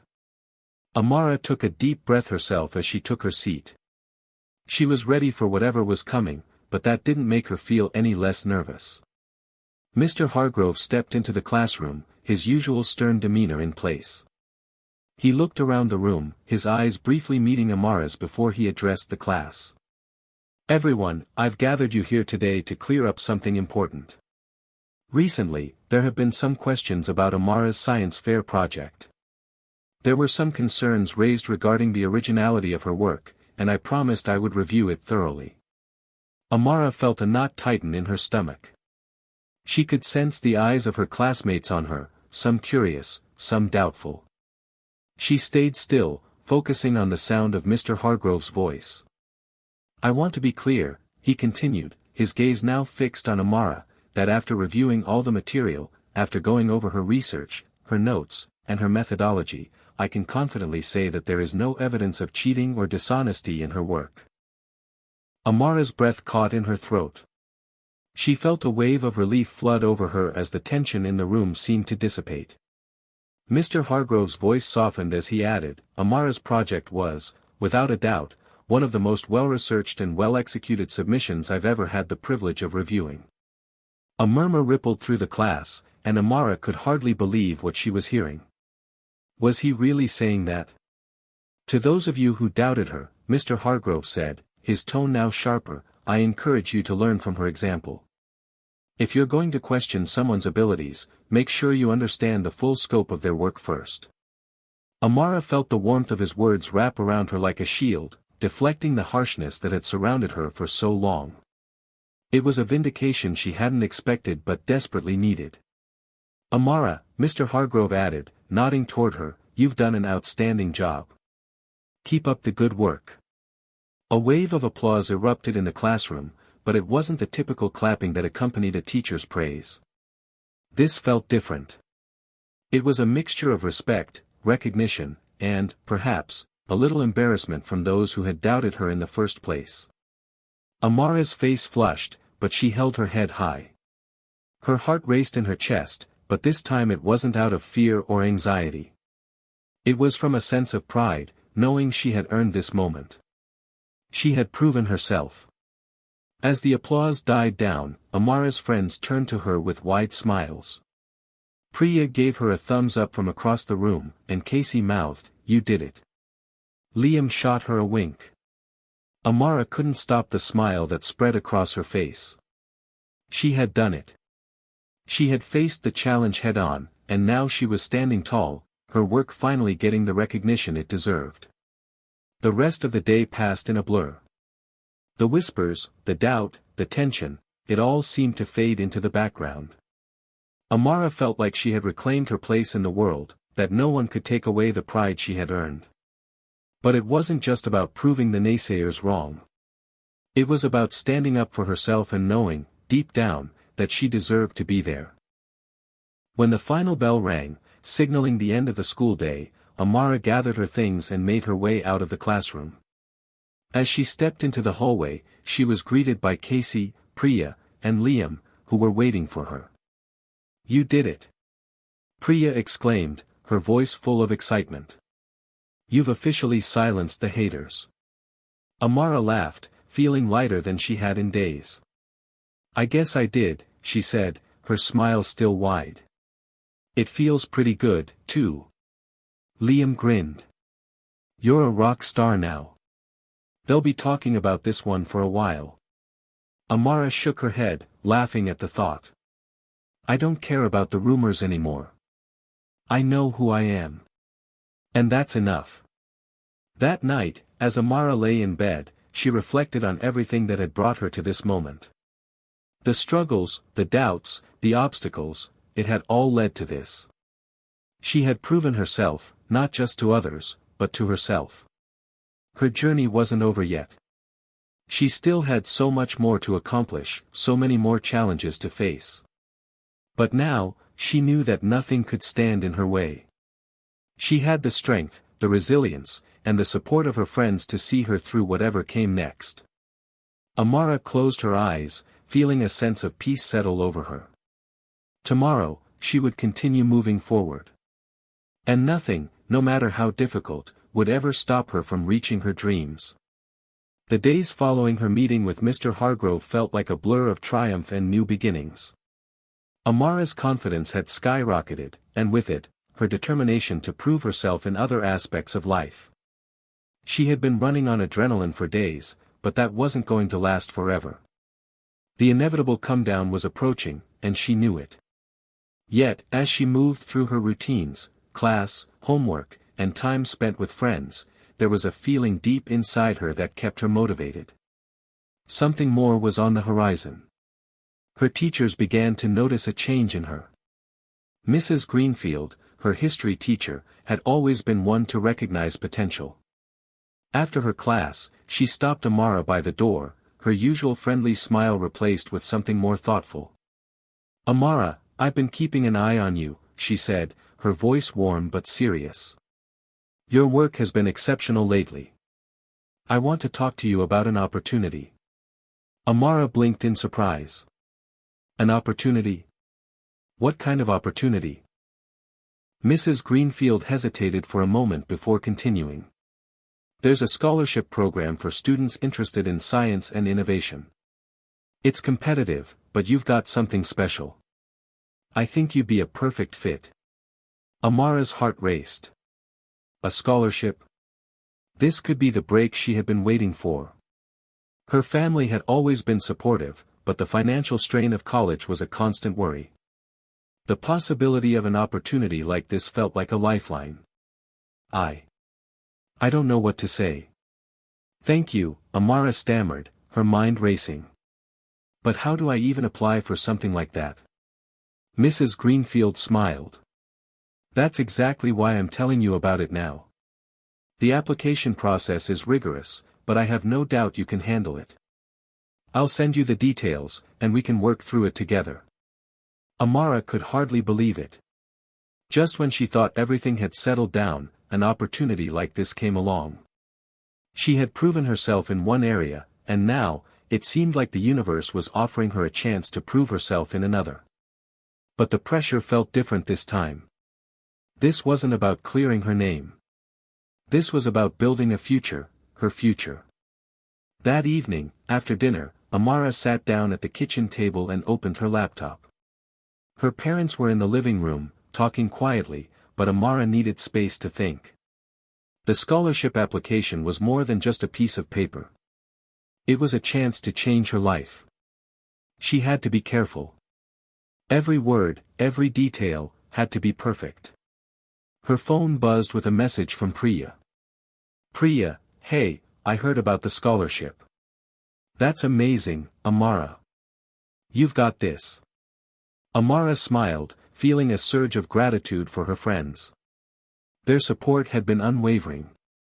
But this time, it wasn't just about proving herself to her teachers or the students who had doubted her. This was about taking control of her future. "Amara, I'm going to give it my best shot. I'm not letting this pass me by." She began typing her application essay, detailing her project, her passion for science, and the challenges she had faced. It felt different from the science fair project. It wasn't just about her accomplishments, it was about who she was and where she wanted to go. The words flowed easily, a reflection of everything she had worked for, everything she believed in. As she worked, her mind wandered back to the conversation she had with Mr. Hargrove. He had told her that she needed to be confident, to stand by her work, and to never let anyone make her feel small. And now, more than ever, she felt that. She wasn't the same girl who had hesitated when asked about her project. She wasn't the same girl who had doubted her worth. She was someone who had earned her place. And this scholarship? It was just the beginning. When she finished the essay, Amara sat back in her chair, exhausted but proud. It wasn't perfect, she would make revisions later, but it was a start. She had taken the first step. The next few days were a blur of preparations. Mrs. Greenfield sent her additional materials for the scholarship application, and Amara worked tirelessly on refining her essay and completing the required paperwork. Every free moment she had, she spent researching the scholarship committee and reviewing her work. She wanted to be sure she was presenting her best self. She didn't want to leave anything to chance. But despite all the work, Amara couldn't shake the feeling of excitement. This wasn't just a school project. This was a chance to change her future, to step into a world where her hard work could take her places she had only dreamed of. As she finalized her application, she received another message from Casey. "Casey, are you ready for the presentation next week? The scholarship people will be coming to see the top candidates. It's your moment to shine." Amara's breath caught in her throat. She hadn't realized there would be an in-person presentation. The nerves that had been bubbling underneath the surface for the past few days suddenly resurfaced. But she wasn't going to let this scare her. She had already faced doubts, rumors, and accusations, and she had overcome them. This was no different. "Amara, I'm ready. This is my moment." The day of the scholarship presentation arrived faster than Amara anticipated. She had spent the night before rehearsing her speech, reviewing her notes, and mentally preparing herself. The scholarship committee was composed of scientists, educators, and business professionals, people whose approval Amara couldn't help but crave. It was their decision that could potentially change her life forever. When she arrived at school that morning, Amara felt a strange calm wash over her. There was no time for second-guessing, no time for doubting herself. She had already done the work. Now, it was time to show them who she was. As she walked into the classroom where the presentation would take place, she noticed the other candidates, students who had also submitted exceptional projects, each with their own talents and passions.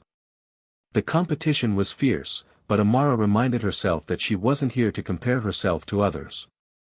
She was here to tell her story. When it was her turn, Amara stepped up to the front of the room, her heart pounding in her chest. The committee members looked at her expectantly, waiting for her to begin. She took a deep breath, centered herself, and started. "Good morning, everyone. My name is Amara Johnson, and I'm here to talk to you about the science fair project I submitted, one that challenged not just my understanding of science, but my perseverance and belief in myself." As she spoke, Amara felt her confidence grow. She was no longer the shy girl hiding behind her accomplishments. She was the girl who had faced adversity head-on, who had worked tirelessly to earn her place. She was ready.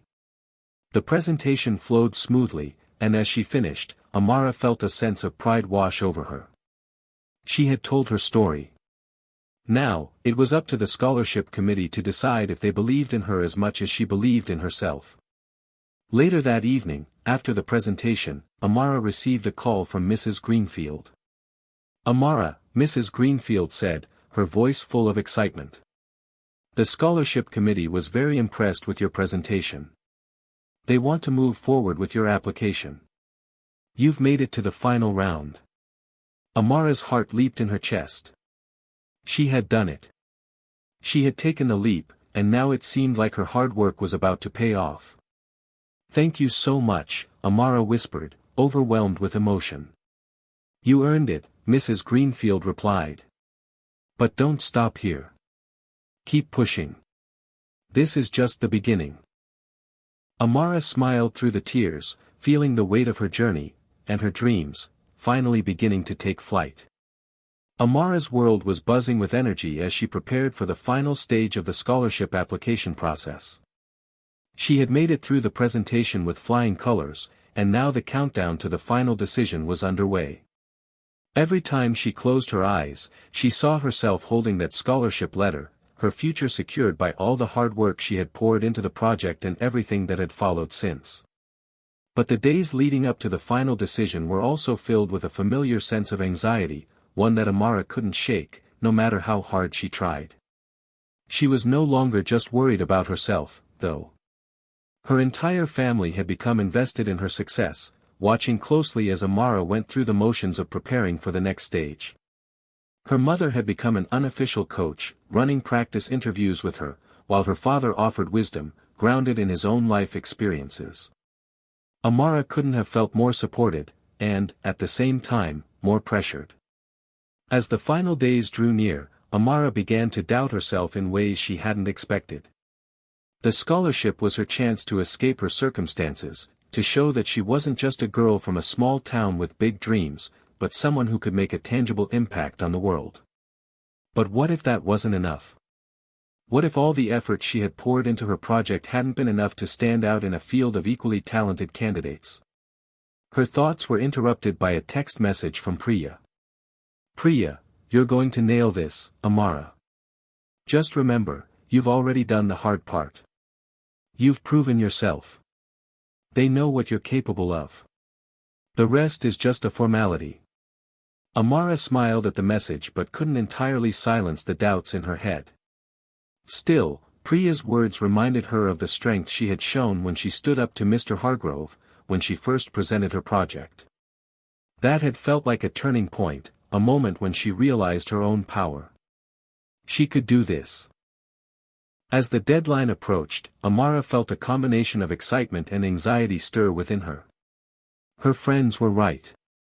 She had proven her worth, but now it was about proving it again. The day of the final presentation arrived faster than Amara expected. She woke up early, feeling that familiar knot of nervous energy in her stomach. Her mind raced as she went through her notes one last time, reviewing every detail she planned to present. It was her final chance to make an impression on the scholarship committee, and she was determined not to let this opportunity slip away. At school, she found herself caught between the familiar routines and the heavy anticipation. Her classmates went about their day as usual, but Amara felt as though she were walking through a dream, detached from everything around her. When the bell rang for her class, she followed her friends to the auditorium where the final round would take place. The air in the room was thick with tension, the other candidates just as nervous and excited as she was. Some were pacing, others were talking in low voices, but Amara couldn't help but feel like a spectator in her own life. Was she really ready for this? "Amara, you okay?" Liam asked, his voice full of concern as he stood beside her. Amara nodded, though she couldn't quite suppress the anxious fluttering in her stomach. "Yeah. Just thinking. It's so surreal. I've come this far. It feels like it's happening too fast." Liam gave her an encouraging smile. "You've already made it this far because you're amazing. Just remember that." Amara offered him a weak smile in return. She appreciated the sentiment, but there was still a voice inside her questioning whether she was truly ready. Was she truly the best choice for the scholarship? The scholarship committee entered the room, and the energy shifted. The candidates fell silent, each one preparing for their moment. Amara stepped up when her name was called, her hands slightly trembling. As she walked to the front of the room, she took a deep breath. She had done everything she could to prepare. All she had to do now was show them who she was. The committee members were seated in a semicircle in front of her. They all looked professional, their eyes expectantly watching her. Amara stood tall, doing her best to mask the nervousness gnawing at her inside. "Good morning," she began, her voice steady, though a bit quieter than usual. My name is Amara Johnson, and today I'm here to talk to you about my project, one that is not just about science, it's about belief. Belief in myself, belief in the people who've supported me, and belief in the power of perseverance. She felt the words flowing easier now, as she spoke about the challenges she had faced, the doubts she had overcome, and the impact her project could have on the world. She didn't focus on the science or the technical aspects this time. Instead, she told her story. She spoke about why this project mattered, why science mattered, and how she wanted to use her knowledge to help others. As she spoke, the committee listened attentively. Their expressions were unreadable, but Amara didn't let that faze her. This was her moment, and she was going to make the most of it. When she finished her presentation, she felt a sense of calm settle over her. She had done it. No matter what happened next, she had given everything she had. She stood tall as the committee members exchanged quiet words amongst themselves. Then, one of them, a woman with short gray hair and a stern expression, spoke up. "Thank you, Amara. Your project is impressive, and your passion is clear. We appreciate the effort you've put into this." Amara nodded, holding her breath as she waited for the verdict. The woman continued, "We've seen a lot of great work from all the candidates, but your project, your dedication, has really stood out. We'll be in touch with our decision soon." The words hung in the air like a heavy fog. Was it a yes? Or was it just a polite way to say goodbye? Amara couldn't tell. But in that moment, she realized something important: she had done her best, and that was all she could ask of herself. That evening, as she sat with her family at dinner, Amara's nerves were at an all-time high. Her mother looked at her with a mix of pride and concern. "How did it go, honey?"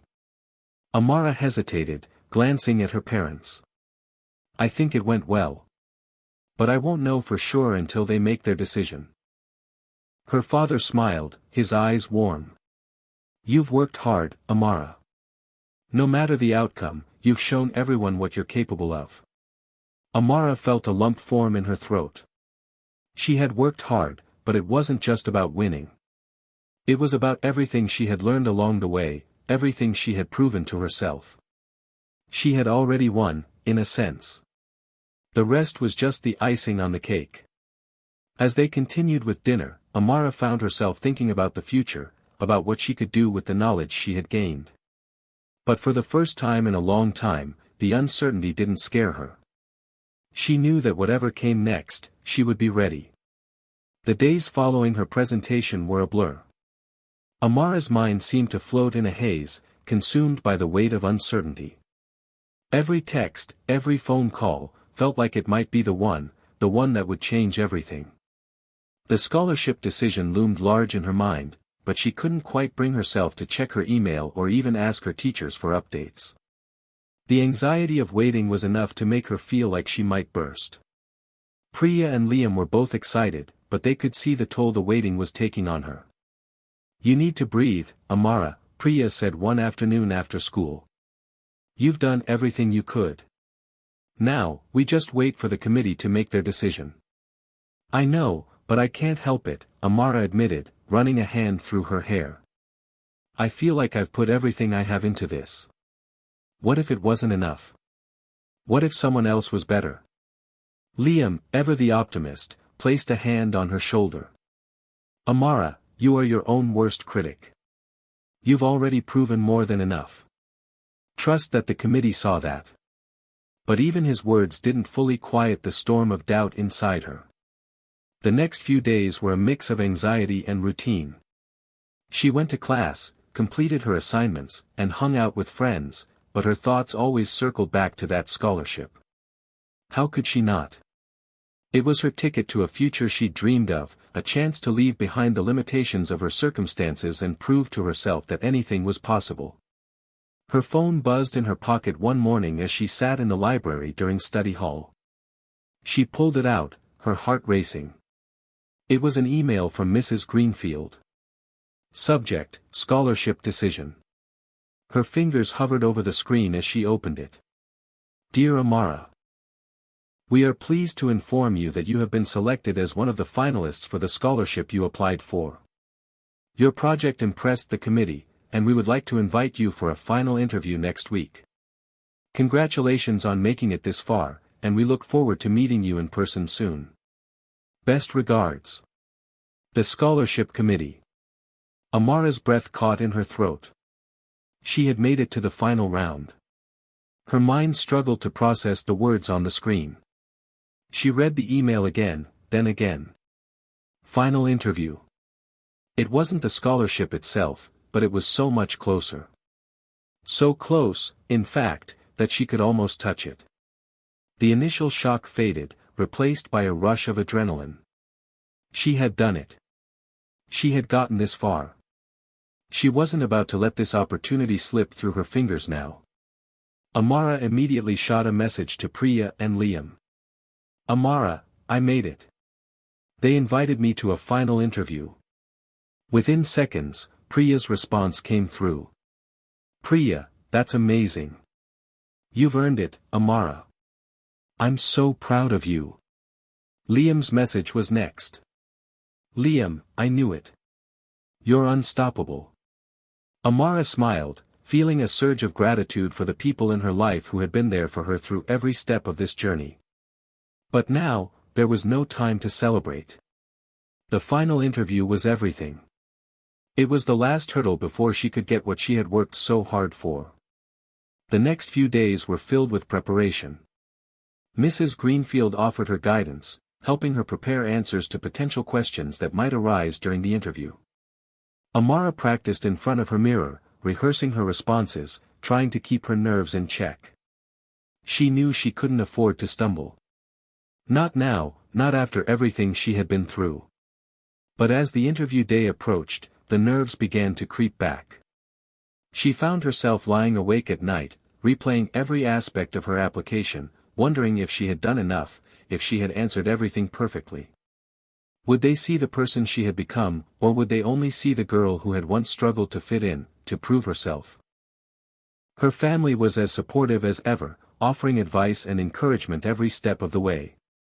Her father, in particular, had wisdom that seemed to ground her when the pressure felt overwhelming. You've got to trust yourself, Amara, he said one evening, as they sat together in the kitchen. It's not about perfection. It's about showing them who you are and what you've learned. His words were a reminder that she wasn't just applying for a scholarship.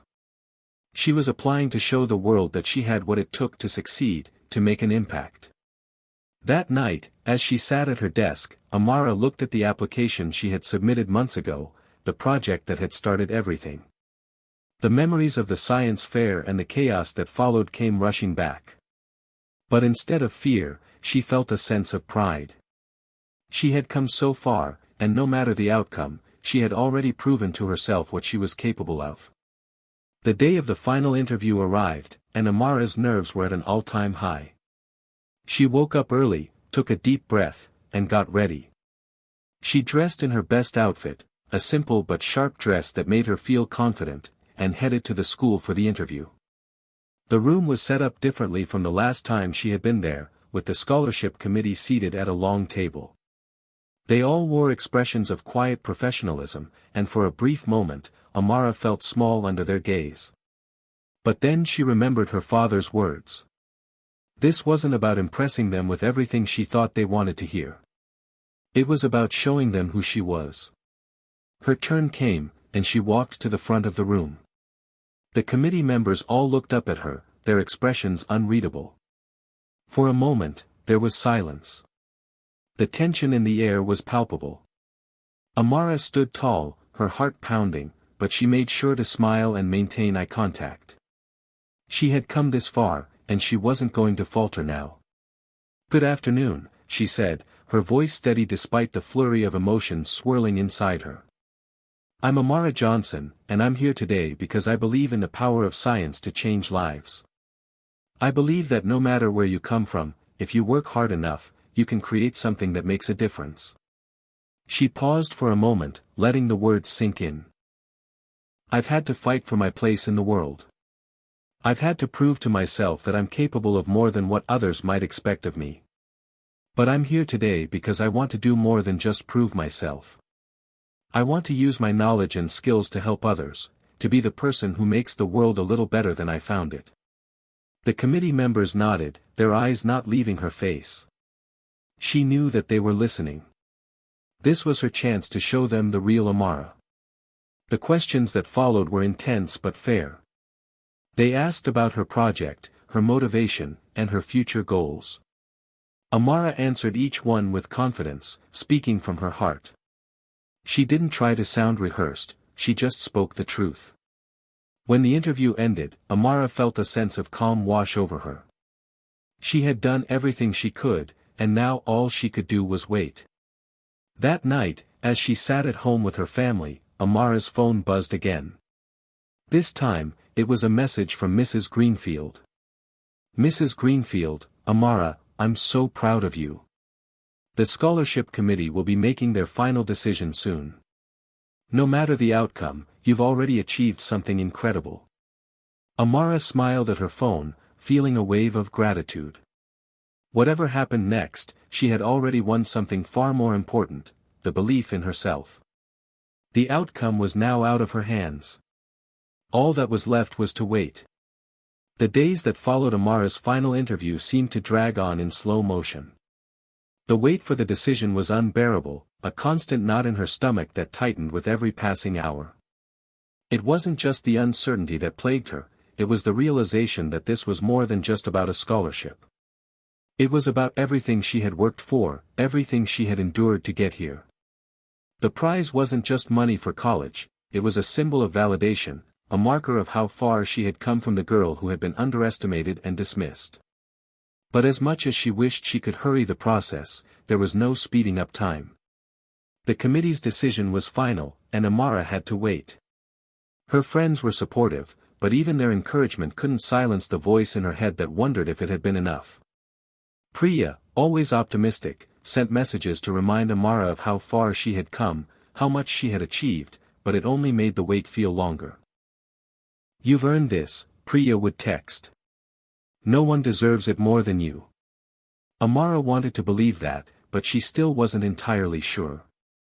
She had given it everything she had, but what if it wasn't enough? What if they chose someone else, someone with more experience, more connections, more of what they thought the scholarship should represent? Despite the doubts, Amara couldn't help but remember the advice her father had given her: "It's not about perfection, Amara. It's about showing them who you are." And in her heart, she knew that what she had shown them was true. She had shown them her resilience, her intelligence, her dedication, and her passion. If that wasn't enough, then maybe this scholarship wasn't meant for her. But the thought didn't stop her from feeling the weight of the uncertainty.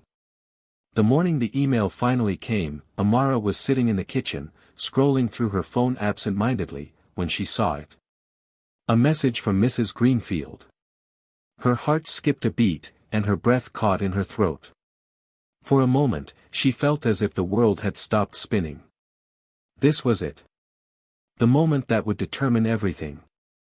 The subject line was simple: "Decision regarding your scholarship application." Amara took a deep breath and opened the email. "Dear Amara, we are delighted to inform you that you have been selected as the recipient of this year's scholarship. Your project, your passion, and your perseverance stood out to the committee, and we are thrilled to offer you this opportunity to continue your education and further your work in the field of science. Congratulations on your achievement, and we look forward to seeing all that you will accomplish in the future. Best regards. The Scholarship Committee." Amara read the email over and over again, as if she couldn't quite believe what she was seeing. She had won. She had actually won. She hadn't just been invited to a final interview, she had been awarded the scholarship. A rush of emotions flooded over her: relief, joy, disbelief, and something deeper, more personal, a sense of triumph. She sat there for a moment, staring at the screen, not knowing what to do next. Then, her phone buzzed with messages from Priya and Liam. "Priya, I knew it. I am so proud of you. You've earned this, Amara. Liam, you did it. This is only the beginning. Congratulations. Amara felt her eyes well up as she read their words. It felt surreal, as if she were still dreaming. But the truth was undeniable, she had made it. And this victory was as much theirs as it was hers.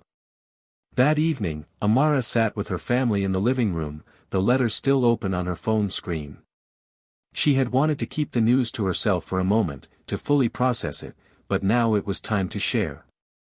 Her parents were sitting on the couch, talking quietly when Amara entered the room, holding up her phone. "Mom, Dad," she said, her voice thick with emotion. I got the scholarship." Her mother's eyes widened, and her father's expression softened with pride. "Amara, that's incredible. I'm so proud of you." Her mother exclaimed, standing up to pull Amara into a tight hug. Her father followed suit, wrapping his arms around her. "You've worked so hard for this," he said, his voice filled with warmth. "This is just the beginning, Amara. I knew you could do it." Amara felt the weight of the moment. This wasn't just her victory, it was a family victory. All the sacrifices her parents had made, all the late nights she had spent working on her project, had led to this. And though the scholarship was an incredible achievement, what mattered most to her was that her parents were proud. Her father pulled back and looked at her with a thoughtful expression. "You know, Amara," he said quietly, "this scholarship is great, but don't let it be the end of your journey. Keep pushing, keep dreaming. This is just the first step." Amara nodded, her heart swelling with gratitude. She knew her father was right. This scholarship was the beginning, not the end. It was a ticket to a future where anything was possible, but the road ahead was still long. The next day, Amara shared the news with her friends. Priya screamed with excitement, and Liam gave her a high five as soon as he saw her. "You've made it, Amara," Liam said, his voice full of admiration. "And you deserve every bit of it." Amara laughed, feeling lighter than she had in weeks. "Thanks, guys. I couldn't have done it without you." As the excitement of the moment sank in, Amara found herself thinking about all the people who had supported her along the way, her teachers, her family, her friends, and even Mr. Hargrove. The journey hadn't been easy, but it had been worth every single step. Her heart was full as she thought about the future, knowing that she had earned her place. She wasn't just a girl from a small town anymore. She was someone who had proven her worth and had a chance to change the world. The scholarship award ceremony was just a few weeks away, and Amara felt as though she were on the cusp of something incredible. She had worked so hard to get here, and now, she had the chance to show the world what she was capable of. But before she could truly step into that new chapter, there was something she needed to do, to reflect on everything that had led her here, every challenge, every setback, and every triumph. She had come so far, and this moment was hers to savor. As she lay in bed that night, thinking about the future, Amara realized something important: it wasn't just the scholarship that mattered. It was the journey. The journey that had shaped her into the person she had become. And that was the real reward. The days leading up to the scholarship award ceremony passed in a whirlwind. Amara was caught between the excitement of the recognition and the quiet anticipation of what came next. It had always been about the future, about proving to herself that she could overcome the odds, but now the future felt closer than ever. The scholarship was hers, but the road ahead was long, filled with challenges, growth, and new experiences. She spent the next few weeks immersed in preparations, everything from perfecting her acceptance speech to buying the dress she would wear at the ceremony. Her friends, Priya and Liam, offered to go shopping with her, but Amara was determined to do it on her own. She wanted this moment to be personal, something she could look back on as a symbol of everything she had worked for. At home, her parents were thrilled but also quiet, as though they were still processing the reality of the situation. Amara's father spent a lot of time in his workshop, tinkering with old car parts and tools, while her mother, in her usual way, cleaned the house, humming softly to herself. Both of them were proud, but there was a certain calm about their pride, as if they had always known this day would come. The awards ceremony itself was scheduled for the end of the month, and Amara felt the weight of it looming on her shoulders. She had been invited to speak, to say a few words about her journey, and that idea made her nervous. Standing before an audience, sharing her story of struggling, of overcoming self-doubt, of discovering the power of her own abilities, was terrifying. Yet, it also felt like the right thing to do. After all, this scholarship wasn't just about academic achievement, it was about resilience.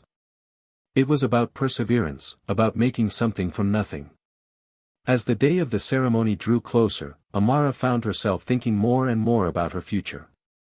What would she do once she had the opportunity to leave for college? What would life look like on the other side of this moment? The thought filled her with both excitement and anxiety. College was a world so different from the small town she had grown up in. But then again, she had always felt like she was meant for something bigger. She was ready for whatever came next. The evening of the scholarship ceremony finally arrived, and Amara stood in front of the mirror, adjusting the dark blue dress she had chosen for the occasion. It was elegant but simple, something that felt like it reflected who she was, grounded, yet with the potential to shine. She carefully applied a little makeup, a soft pink gloss to her lips, and a light dusting of foundation. Her natural beauty was all she needed. This was a night to feel like herself, to embrace the power of everything she had already achieved. Her parents walked into the room just as she was putting the finishing touches on her appearance. "You look beautiful, Amara," her mother said, smiling warmly. "I'm so proud of you." Her father gave her a quick hug. "You've come so far, Amara.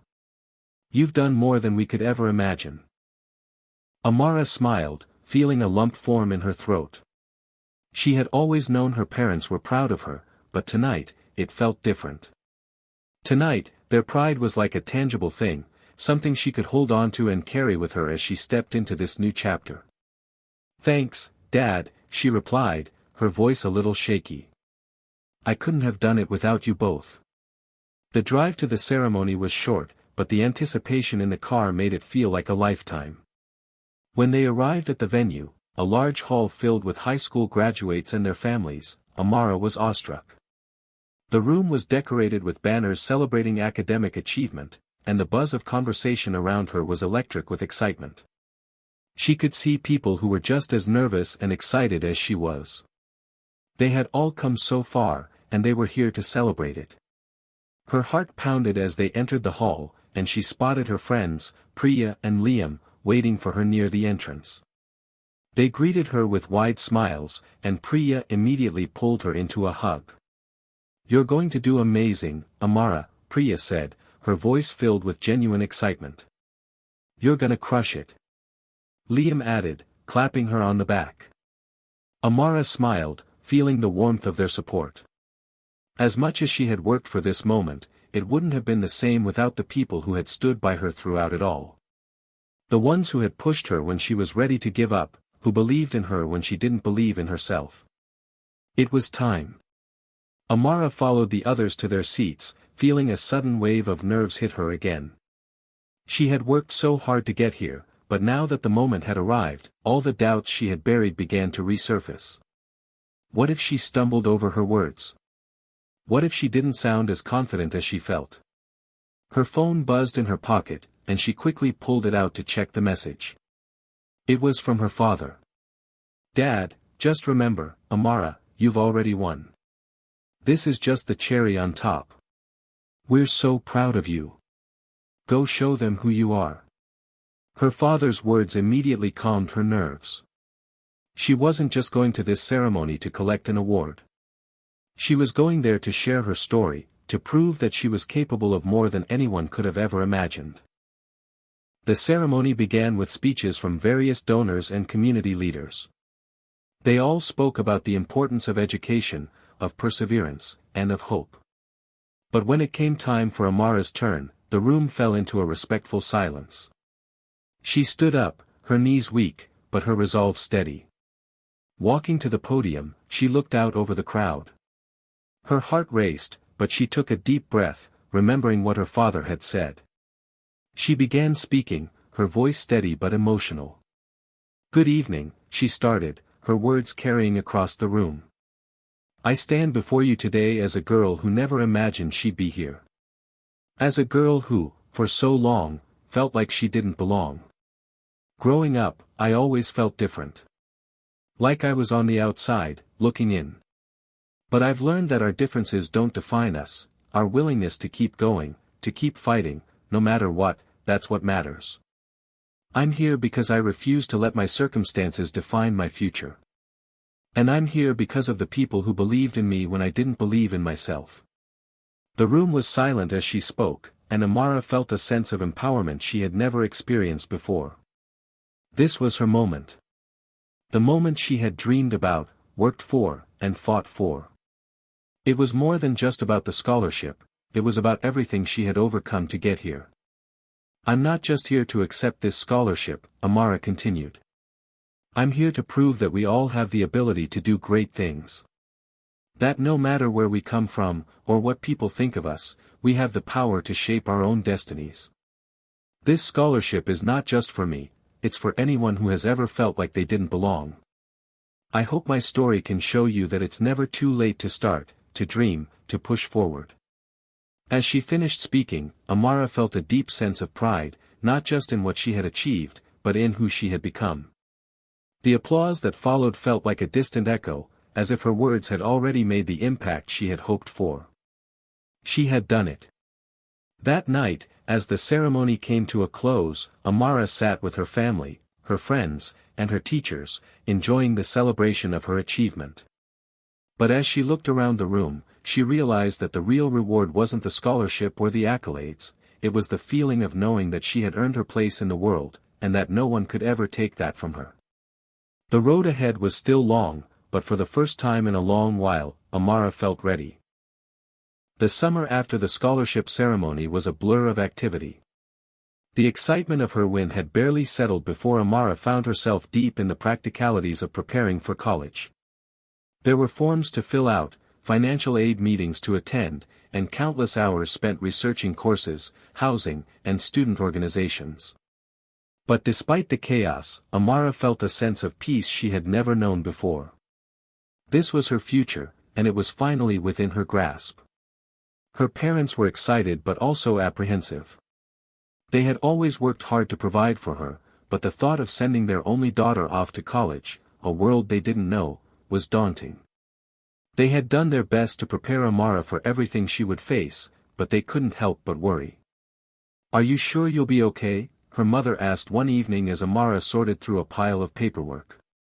Amara smiled, her voice soft but confident. "I'll be fine, Mom. I have everything I need, I'm ready."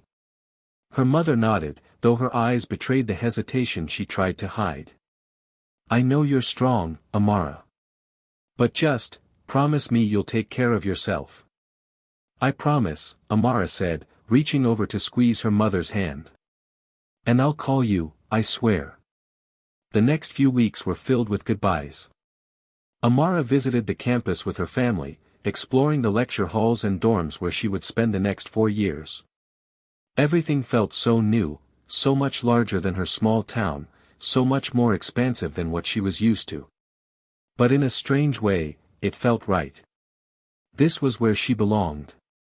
It had taken her years to get here, but it was as if the universe had conspired to lead her to this very moment. On the day she packed her bags to leave for college, Amara's heart was heavy. It wasn't fear that weighed on her, but the reality of leaving behind the people and place that had shaped her. She didn't know when she would be back, if ever.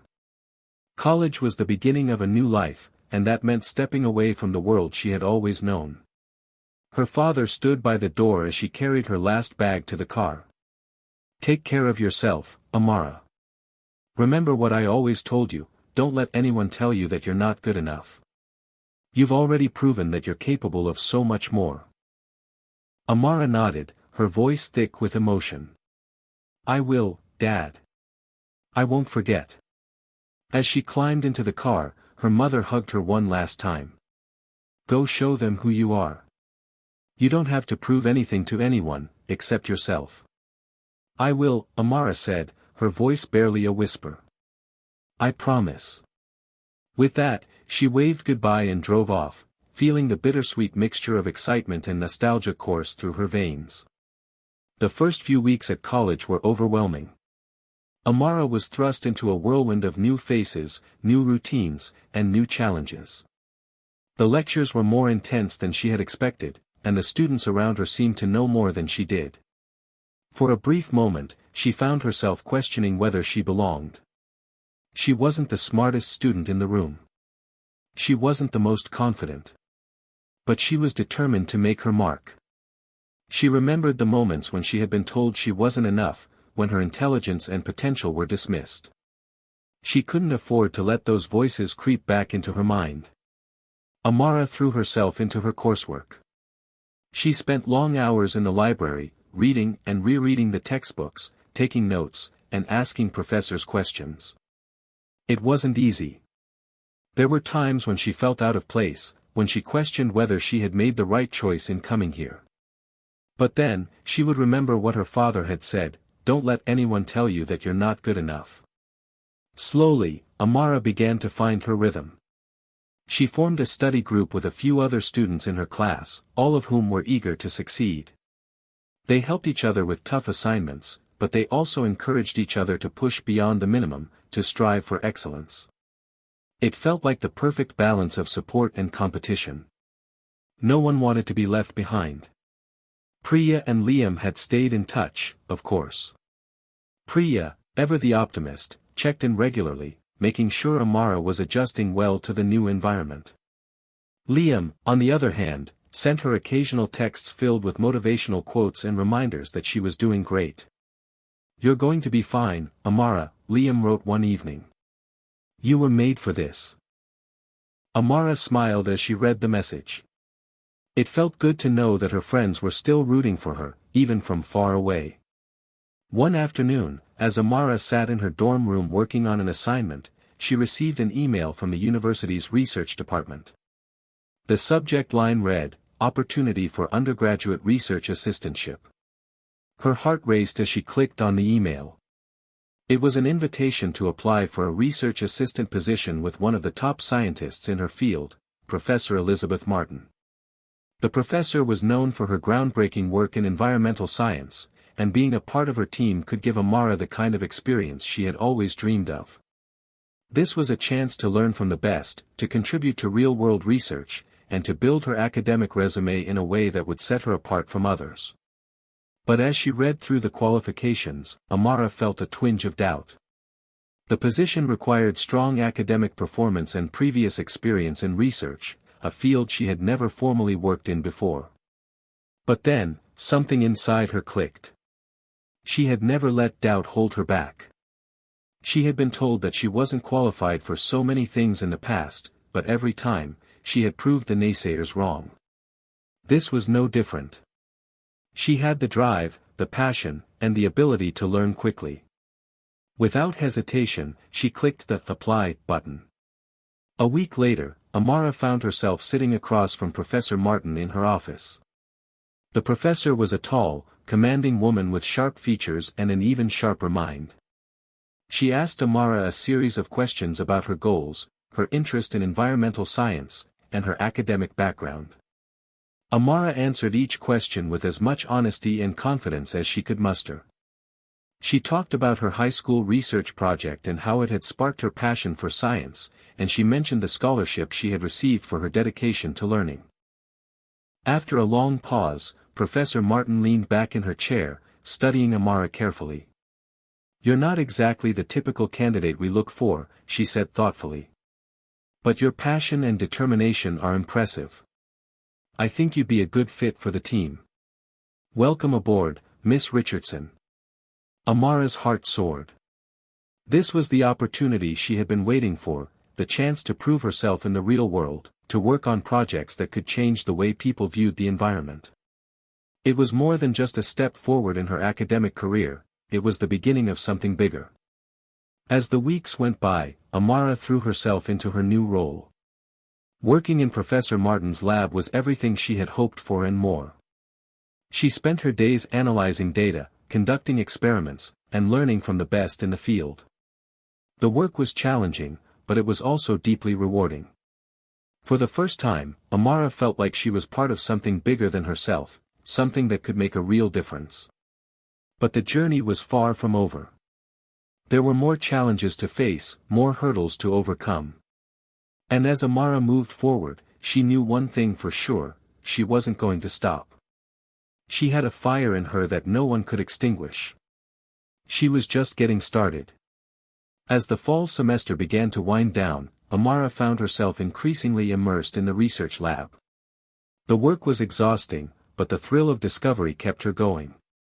Each day, she came one step closer to understanding the complexities of the environmental issues she was passionate about. Professor Martin had taken her under her wing, offering guidance, advice, and the occasional challenge that pushed Amara to think deeper, to dig harder. One afternoon, as Amara sifted through a batch of environmental samples, she noticed something strange. The data from one of the tests didn't match any of the expected results. It was subtle, a slight discrepancy in the readings, but Amara knew enough to recognize when something wasn't quite right. She double-checked the calculations, repeating the test to ensure accuracy. But the second round produced the same odd result. This wasn't just a mistake. It was something significant. She stared at the numbers on the screen, a growing sense of excitement building in her chest. There was a pattern here, a pattern that no one had noticed before. If she could figure out what it meant, it could change everything. But how could she be sure? The data was so preliminary, so small. Her mind raced, and she could barely contain the rush of ideas and questions. Should she tell Professor Martin? Should she run more tests before mentioning it? After a few moments of hesitation, Amara decided to take the plunge. She walked over to Professor Martin's office and knocked lightly on the door. "Come in," the professor's voice called. Amara entered, holding a printout of the results. "Professor Martin, I think I've found something," she said, her voice a mix of nervousness and excitement. "Something unusual. It could be important." Professor Martin looked up from her desk, her interest piqued. "What have you got?" Amara handed her the printout, pointing to the data. "I ran the tests on this batch of samples, and the results don't match the expected norms. I double-checked everything, and I'm certain the numbers are correct. I think we might be onto something." Professor Martin took the printout and studied it carefully. Her sharp eyes scanned the data, her expression unreadable. She was silent for a long moment, and Amara held her breath, waiting for her reaction. Finally, Professor Martin looked up. "This is interesting," she said slowly. "It's definitely unusual. But we'll need to run some additional tests before we can draw any conclusions." Amara nodded, feeling a sense of both relief and anticipation. She had known that the data was important, but hearing the professor acknowledge it made everything feel real. The next few days were a blur of experiments, tests, and analysis. Amara worked alongside Professor Martin, running the same samples through various tests, each time gathering more data, more evidence. They weren't sure what the anomaly meant, but it was undeniable: something was happening with the environment, something that the textbooks hadn't covered, something that could rewrite the scientific community's understanding of certain environmental patterns. For hours, Amara and Professor Martin sat together, poring over the data, recalculating formulas, discussing theories. Amara's mind was spinning, but in a good way. The complexity of the situation was thrilling. It was a puzzle, and she was one of the few people who could help solve it. Finally, after a week of intense work, they reached a breakthrough. The anomaly in the data wasn't just an isolated incident, it was part of a larger, previously unrecognized trend. Amara's eyes widened as she grasped the implications. "I think we've got it," she said breathlessly. "This isn't a mistake. It's a new environmental pattern, one that has been overlooked for years." Professor Martin leaned back in her chair, her face glowing with the satisfaction of discovery. "If this is what I think it is, it could be a game changer. We'll need to publish our findings. This could reshape how we approach environmental science." Amara felt a wave of pride rush through her. She had always dreamed of making a real difference, of contributing something meaningful to the world. And now, here she was, on the cusp of doing just that. She had discovered something that could challenge existing theories, something that could spark new lines of inquiry and change how the world viewed environmental science. But the path to recognition would not be easy. Amara knew that. There were always skeptics, always people who would resist new ideas. But she was no longer afraid of those who doubted her. She had spent too long proving herself to let fear hold her back now. The weeks that followed were filled with long days and even longer nights. Amara and Professor Martin worked tirelessly to compile their findings, writing up the research paper that would present their groundbreaking discovery. It was meticulous work, filled with revisions, clarifications, and the occasional debate. But Amara loved every minute of it. This was the work she had dreamed of doing when she was younger, the kind of research that could make an impact on the world. One evening, as they put the finishing touches on the paper, Professor Martin turned to Amara with a smile. "You've done incredible work, Amara. This is going to make a difference. I'm proud of you." Amara felt a warm rush of gratitude. "Thank you, Professor. I couldn't have done it without your guidance." Professor Martin shook her head, her eyes twinkling. "You had the passion and the drive, Amara. I just pointed you in the right direction." As they submitted the paper to a leading environmental science journal, Amara felt a mixture of excitement and nervousness. She knew that the real work was only beginning. Getting their research published would be the first step. After that, the real test would be convincing others of its validity. But for the first time in her life, Amara felt like she was on the edge of something extraordinary. She had the knowledge, the determination, and the support of people who believed in her. The paper was accepted for review, and the buzz around it began to grow. Within weeks, the scientific community started to take notice. Professors, researchers, and experts in the field were intrigued by the discovery, some expressing skepticism, but others eagerly reaching out for more information. It was a moment Amara had worked toward her entire life, and it felt even more surreal than she could have imagined. One afternoon, Amara sat in her dorm room, reading through one of the articles that referenced her paper. It was a significant step in her journey, one that made all the struggles and sacrifices worth it. But as she sat there, a quiet realization settled in her heart. This wasn't just about academic achievement or recognition, it was about something bigger. It was about creating change. It was about pushing boundaries and reshaping the way people thought about the world. And Amara was just getting started. She smiled to herself, knowing that the road ahead would be long and challenging, but she was ready. Ready to fight for the future she believed in, and ready to show the world what she was capable of. As winter began to settle over the campus, Amara couldn't help but feel a sense of wonder at how far she had come. Just a few months ago, she had been uncertain, wondering if she truly belonged at such a prestigious university, questioning whether she was capable of making an impact.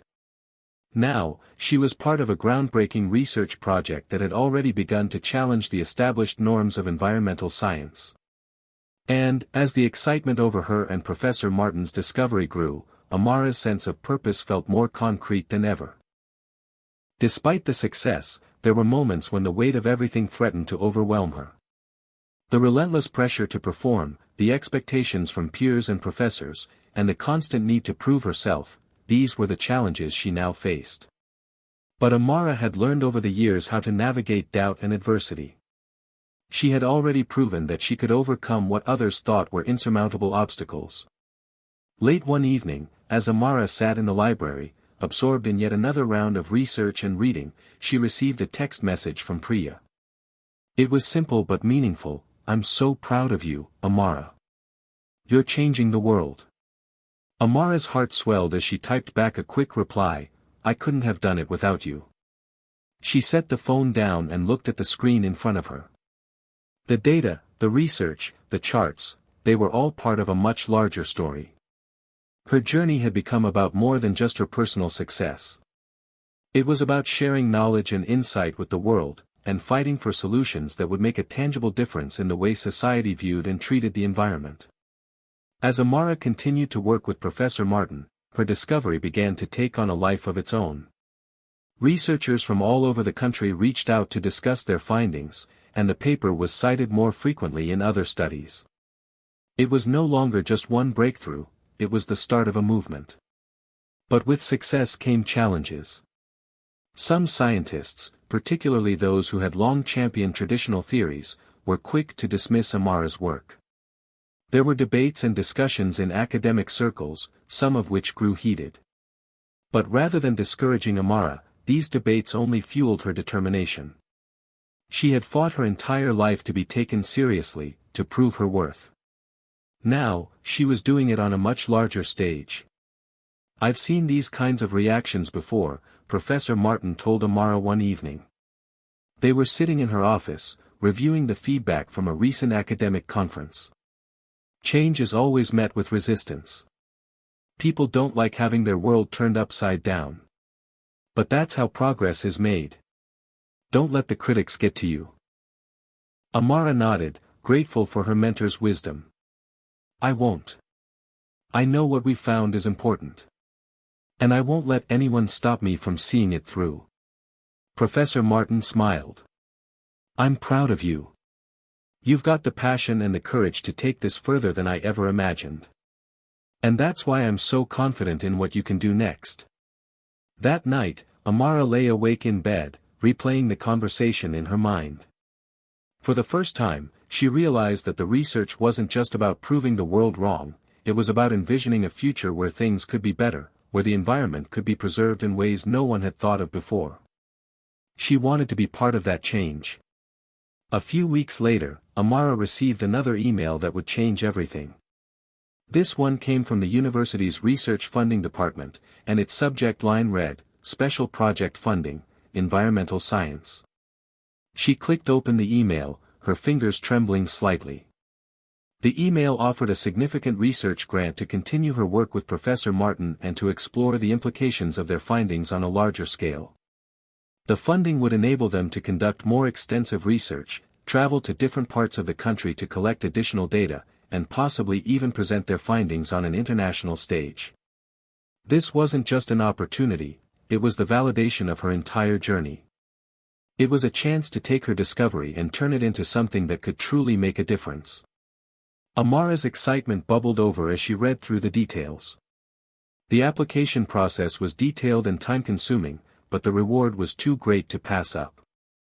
She immediately began drafting a proposal, her mind racing with ideas on how to expand the scope of their research. There were so many possibilities, so many questions still left unanswered. With this funding, she would have the resources to take her work to the next level. As Amara submitted the proposal for the research grant, she realized that this was another turning point in her life.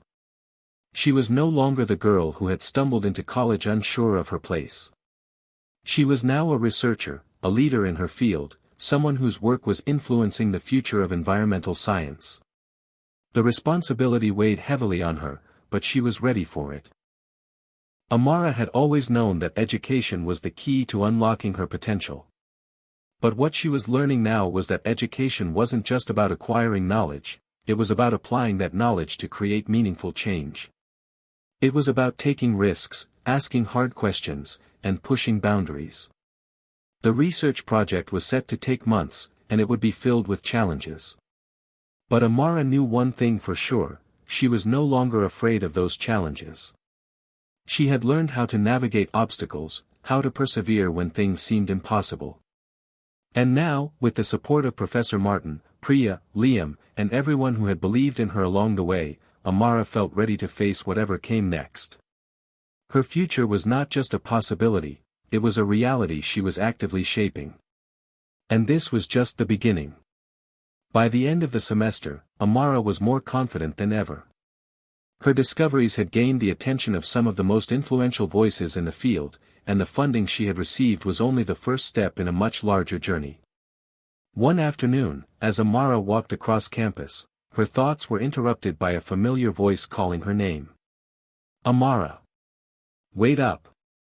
She turned to see Liam and Priya hurrying toward her, their faces bright with excitement. "Guess what?" Priya said, grinning. "We got the application for the Student Sustainability Project accepted. We're going to get funding for our own environmental initiative on campus." Amara couldn't help but laugh, the joy in her heart mirrored by the smiles on her friends' faces. "That's amazing. I knew you'd do it." Liam nodded, his eyes sparkling. "Now it's your turn. You've got this grant, you're making waves in the research world, what's next?" Amara paused for a moment, her thoughts spinning with the possibilities. What was next? She had already proven so much to herself. But there was more to be done. The world had many problems, and she was ready to take them on, one step at a time. She wasn't just a student anymore, she was part of a movement. And she was determined to make her mark. "I'm just getting started," she said, her voice filled with certainty. The future was bright, and Amara was ready to meet it head-on. The months that followed were a whirlwind of activity.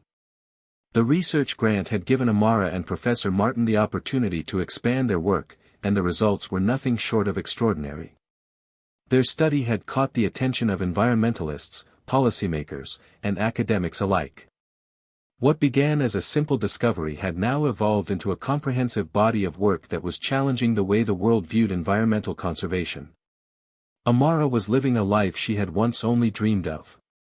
Her days were filled with lectures, lab work, and meetings with influential figures in the field. She found herself traveling to international conferences, presenting their findings, and engaging in conversations with some of the brightest minds in environmental science.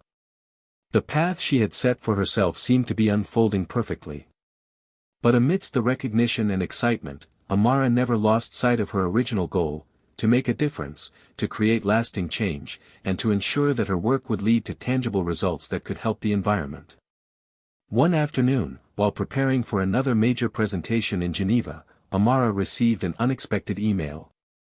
It was from a high-profile environmental organization, a group that had been at the forefront of global conservation efforts for decades. The email was an invitation to collaborate on a new, worldwide environmental initiative.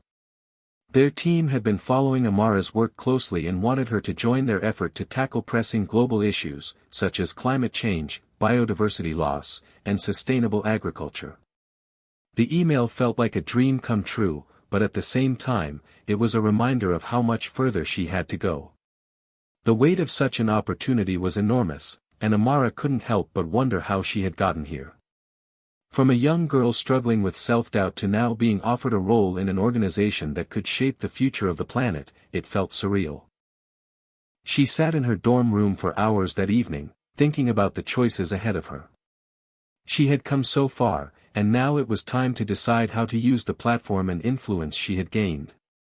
Amara had always believed in the power of education and science to drive change, but she now understood that it wasn't enough just to have the right knowledge. It was about using that knowledge to enact real-world solutions, to collaborate with others, and to lead by example. A few days later, Amara arrived in Geneva for the conference. The city was buzzing with energy, filled with scientists, activists, and world leaders all gathered to discuss the future of the planet. As she prepared to present her findings, Amara found herself reflecting on her journey. Standing in front of a packed auditorium, she spoke with passion, explaining how her research had revealed new environmental patterns that could inform more effective conservation strategies. The audience was captivated by her words, hanging on to every detail of her groundbreaking work. Amara felt the weight of the moment, the responsibility to share her knowledge and use it to inspire others to take action. When her presentation concluded, the room erupted in applause. Amara couldn't help but smile, knowing that she had come a long way from the nervous student who had once doubted her place in the world. The applause wasn't just for her, it was for the power of science, the potential for change, and the hope that, together, they could all make a difference. The following evening, Amara attended a private reception held by the environmental organization that had invited her. As she mingled with other leaders in the field, she couldn't help but feel overwhelmed by the enormity of the work ahead of her. Yet, she felt a quiet confidence growing inside her. She wasn't alone. She had a community of scientists, activists, and passionate individuals who shared her vision for a better, more sustainable world. At one point during the reception, she found herself standing next to Dr. Clara Ortega, a renowned climate scientist whose work Amara had long admired. Dr. Ortega turned to her with a warm smile. "You've made quite an impression, Amara," Dr. Ortega said, her voice full of genuine respect. "Your research is a game-changer. But I know it's not just the data that's impressive, it's your dedication, your drive, and your vision for the future. The world needs more scientists like you." Amara felt a surge of pride. "Thank you. That means a lot to me." Dr. Ortega's eyes sparkled with a hint of mischief. "I'm going to be blunt, you're going to change the world. And I want to be part of that. I'd like to offer you a position on my team. Together, we could do so much." Amara stood frozen for a moment, the weight of the offer sinking in. Dr. Ortega was one of the most respected scientists in the world, and the chance to work alongside her was a dream come true. But Amara was already committed to the research grant and the organization's worldwide initiative. The path ahead was clear, but it wasn't without tough choices. "I don't know what to say," Amara replied, her voice filled with gratitude and uncertainty. "This is an incredible opportunity. But I'm already on a path I believe in." Dr. Ortega gave her an understanding nod. "I can see that. But remember, the world is full of opportunities. What matters is how you use them. Trust your instincts. And know that no matter what, you're on the right path." As Amara continued to work with the environmental organization, her impact only grew. She helped design programs that focused on conservation, education, and sustainable agriculture. Her discoveries were being applied to real-world issues, and she could see the difference it was making. She was no longer just a student or researcher, she was an advocate, a leader in a movement that was slowly but surely changing the world. But what struck Amara most was how far she had come. She remembered the doubts and insecurities she had once faced. She remembered the struggles of being the only black girl in a room full of white, privileged students, of wondering whether she belonged in a field dominated by people who didn't look like her. Now, those challenges were just a distant memory. She had found her place, not just in academia, but in the world. And she had done it on her own terms. As she stood at the front of a conference room in front of a global audience, delivering a speech about the importance of environmental justice, Amara realized that her journey had come full circle. The girl who once doubted her own worth was now speaking with authority and confidence, shaping the future of science and policy. When she finished her speech, the room erupted in applause. Amara smiled, knowing that this was only the beginning. Her work had already changed the world in ways she couldn't have imagined. But there was still so much more to do. And she was ready to face whatever challenges came next. For Amara, the road ahead was full of possibilities. And with each step, she knew she was making a difference.